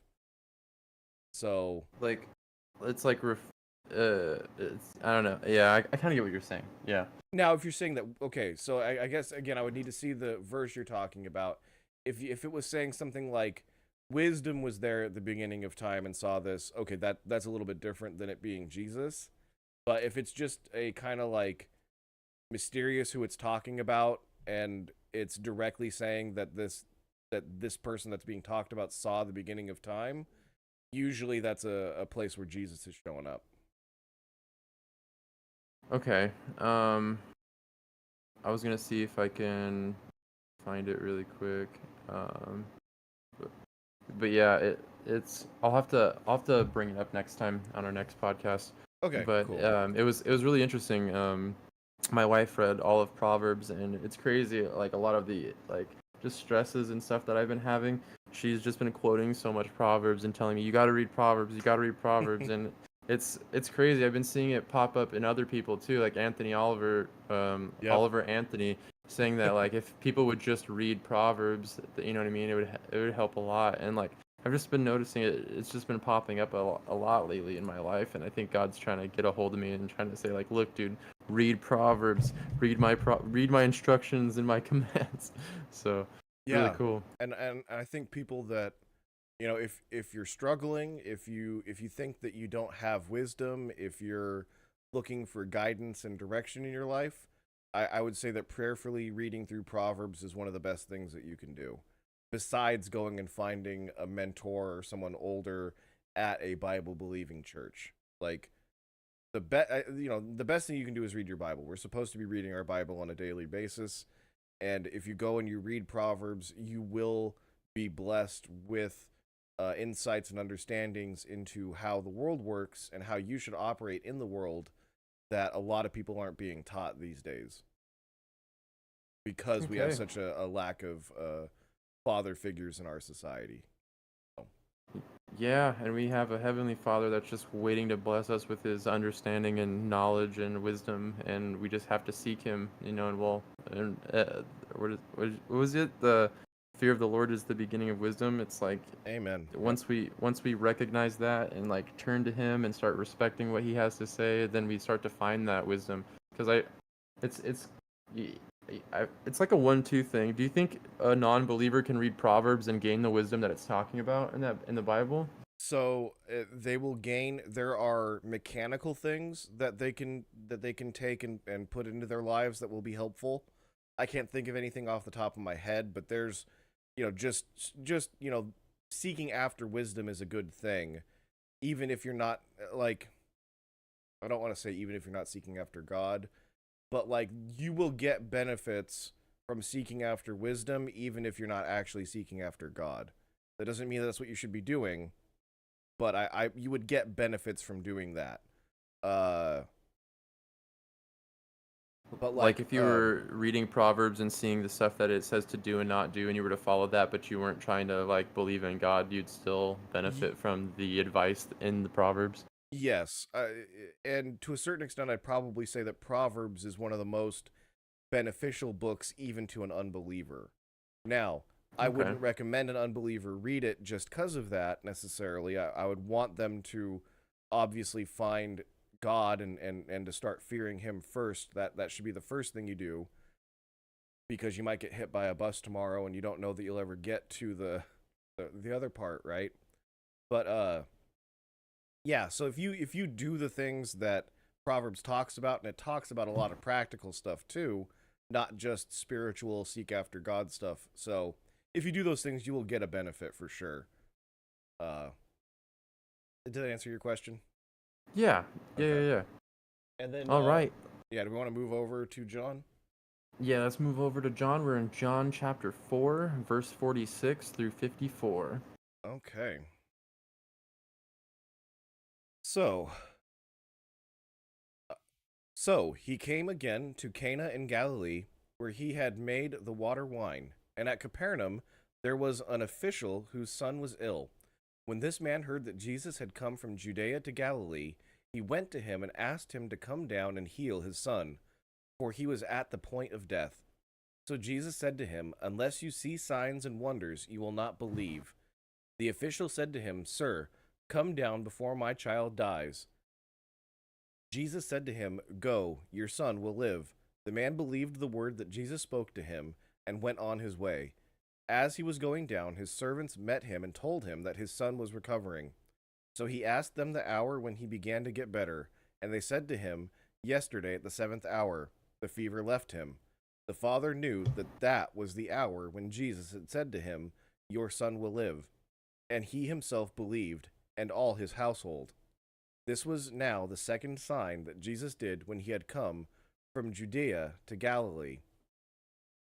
Man, That's crazy. it's so crazy, like having been to Israel, and I've been to Capernaum. like, I haven't read as much of the New Testament since I've gotten back from Israel, and like it's just so I can picture that place in reality now. It's not just some like cartoon, mystical place. Oh, sorry, I had a bit of a moment there. No, you're fine. It's yeah, like now that you can kind of imagine like the roads and the rivers and the plants and the trees, you can kind of like have this imagination take over and like think of like what it would have been like for the guy riding up on the horse to meet Jesus and where that might have been and stuff. Just connecting with the Bible Mm-hmm. through by going to Israel sounds like it's something I really want to do, and I hope Yeah. that I do it before the world gets any crazier and Israel gets any crazier. uh, Um, yeah, and I know that Joe's probably going to be doing some more trips going forward, so maybe there'll be an opportunity for you to go someday. yeah. And what's really cool here is it kind of speaks to the power that Jesus has, even while he is, fully man and fully God. It's crazy that he doesn't even need to be in the vicinity or have met the Son, like physically, or be around the Son physically, for him to just say, "Go, your son will live," and then he actually gets healed from a distance. So it just speaks to the power that God actually has and that Jesus actually has, that he's just above physical space to where he can do miracles from, again, that distance, and it's something that we should fear and respect. It's just really cool. Yep. And it's always incredible to see the people that had faith in that, right? Like this person traveled a certain distance to go find Jesus, and once he found him, he probably didn't get exactly what he thought he wanted, right? Like he probably wanted Jesus to come with him back to his house to physically touch, the his son that's going to die, and that's not what happened. He had to turn around and have faith that Jesus could heal from a distance, right? Like that's impressive that this person had that amount of faith, right? Does it say who it is? Just says an An official. official, yeah. And so this was likely a Roman official, I think. I could be wrong about that, so don't quote me on it. But this might not have even been a Jewish official. Could have been a Gentile. Yeah, that's really crazy. And so for this Gentile to have the faith in Jesus that he had, it's pretty incredible. So It's a little bit telling too in verse 48 when he says, "So Jesus said to him, 'Unless you see signs and wonders, you will not believe.'" And then it's kind of like saying, like, I'm almost getting the vibe like you're coming to me without actual faith because you know I can heal your son. Do you know what I mean? yeah, Like that's kind of, I don't know if that's actually true, but I don't know. I'm wondering why Jesus would say, "Unless you see signs and wonders, you will not believe." And then he ends up healing his son. And then later in the verse, in 53, when he had said to him, "Your son will live," and he himself believed, and all of his household. So it's like this was his coming to faith, like miracle, if you will. And so it's just interesting that so Jesus said to him, "Unless you see signs and wonders, you will not believe." So I'm wondering if like the people in Capernaum or whatever was going on in the area, they just knew that there was this guy that could heal people, and that's what they were doing is was going to this person who can do miracles, right? yeah. So Well, and just so Jesus knew what the man was asking for, and he was asking Jesus to take his time and go from whatever he was doing and leave and go to heal his son, right? That's what this man is asking for. And so Jesus' response to that ask is, "Oh, so if I don't come with you and show you the sign and miracle right now the way you want me to do it, you won't believe." And that wasn't a prophetic statement. He wasn't making a statement of fact. He was making a statement that the official then actually goes against. He goes against that statement when so Jesus said to him, when Jesus says, "Go, your son will live," the next sentence is the man believed the word that Jesus spoke to him and went on his way. So he didn't actually need the signs and wonders in order to believe. He just needed Jesus to tell him that. And I find that kind of interesting, huh. right? Because, That's it. It's cool that there's a lot to unpack in that small little excerpt. yeah, and so, like, I think that, what Jesus did in that statement was more of a challenge to the man than a statement of fact, right? And I find that interesting. All right. Very cool, very cool. How much time are we at right now? 2 hours and 7 minutes, so we can wrap it up All whenever you want. right. Yeah, I'm down to wrap it up. Yeah, it's been a great episode. I'm glad to be here with you. It's been a lot of fun, as it is It's every week. yeah, this is it's been an interesting time transitioning from one place that I live to another. Just got my setup back up and kind of working again, and so I was a little bit nervous and unprepared, but the podcast is getting to a place where the conversation flows, and it's just getting really nice, and I'm really enjoying it. I like doing this with you. You always have a lot of good feedback and a lot of good insight on the stuff that we're talking about. And I just love talking about God. And Amen. I just want to urge people again to put their faith in Jesus Christ because your faith is in something right now, Yep. as we speak, as you're listening to this. And I just hope that you put your faith in Jesus Christ because if you do, you will have a promise from a holy God that you will be in eternity with Him forever in heaven. So I don't want to see the Lord is not willing that any should perish, but all that Yes. would come to repentance. And so He's calling everybody. It might even be it's probably His will that if you're not a believer, that you're listening to this podcast and you've made it to this point, that He's calling to you. He's knocking at the door, and He would like to come into your life and to bless you with eternal life. So Absolutely. And I didn't feel like you were unprepared or anything this week. You did a great job. I've had a lot of fun going on my rants. You let me rant. But it's good to talk about. We have a lot of important issues with our country. We need to get back to a godly place. amen. Amen. And there's just so many things that we take for granted, and I think people just need to start rethinking some of those some of those baseline assumptions that we make, especially about God and about Jesus. We need to all have our own personal relationship with Jesus Christ where we know that he has saved us from the consequences of our sins through his death on the cross and the free gift that he's given us. So That's Yeah. I know that we're both passionate about that. That's why we sat here for 2 hours plus and chit chatted about all sorts of things. We wouldn't be doing that on a on a Monday morning if it weren't for God. And I'm so thankful that he saved me and that he saved you and brought you into my life. It's been a huge blessing. So Yeah, I feel the same way. I'm glad to be in your life, and I'm glad to be in the family of God, adopted through Jesus Christ, and anybody else can be too if they want to believe and put their faith in Jesus. amen. We're So, putting that net out there, and we're gonna hopefully catch some men. yeah. All right. I guess that kind of has some bad. That sounds bad in 2023. So Yeah, for if you don't know, it's Jesus said to Peter when he was on the shore fishing, "Come and I will make you fishers of men," implying that we were gonna go and fish for salvation and get people's souls to come to God. You know. yeah, So. thank you for that that clarification. Though. All right, everybody. I think we're ready to wrap it up. We are. My name is All right. Austin. I'm with Apostles Attic, and that's where you can find my Christ-centered clothing line. Other than that, I'm here on Faithful Dialogues talking about Christ and other important issues, and I'm here with my buddy Ryan. Yep, I'm Ryan. You can find my personal stuff on As It Is Written, AIIW.org. So thanks, everybody. I hope you have a wonderful week. Goodbye. Bye-bye. Have a good one.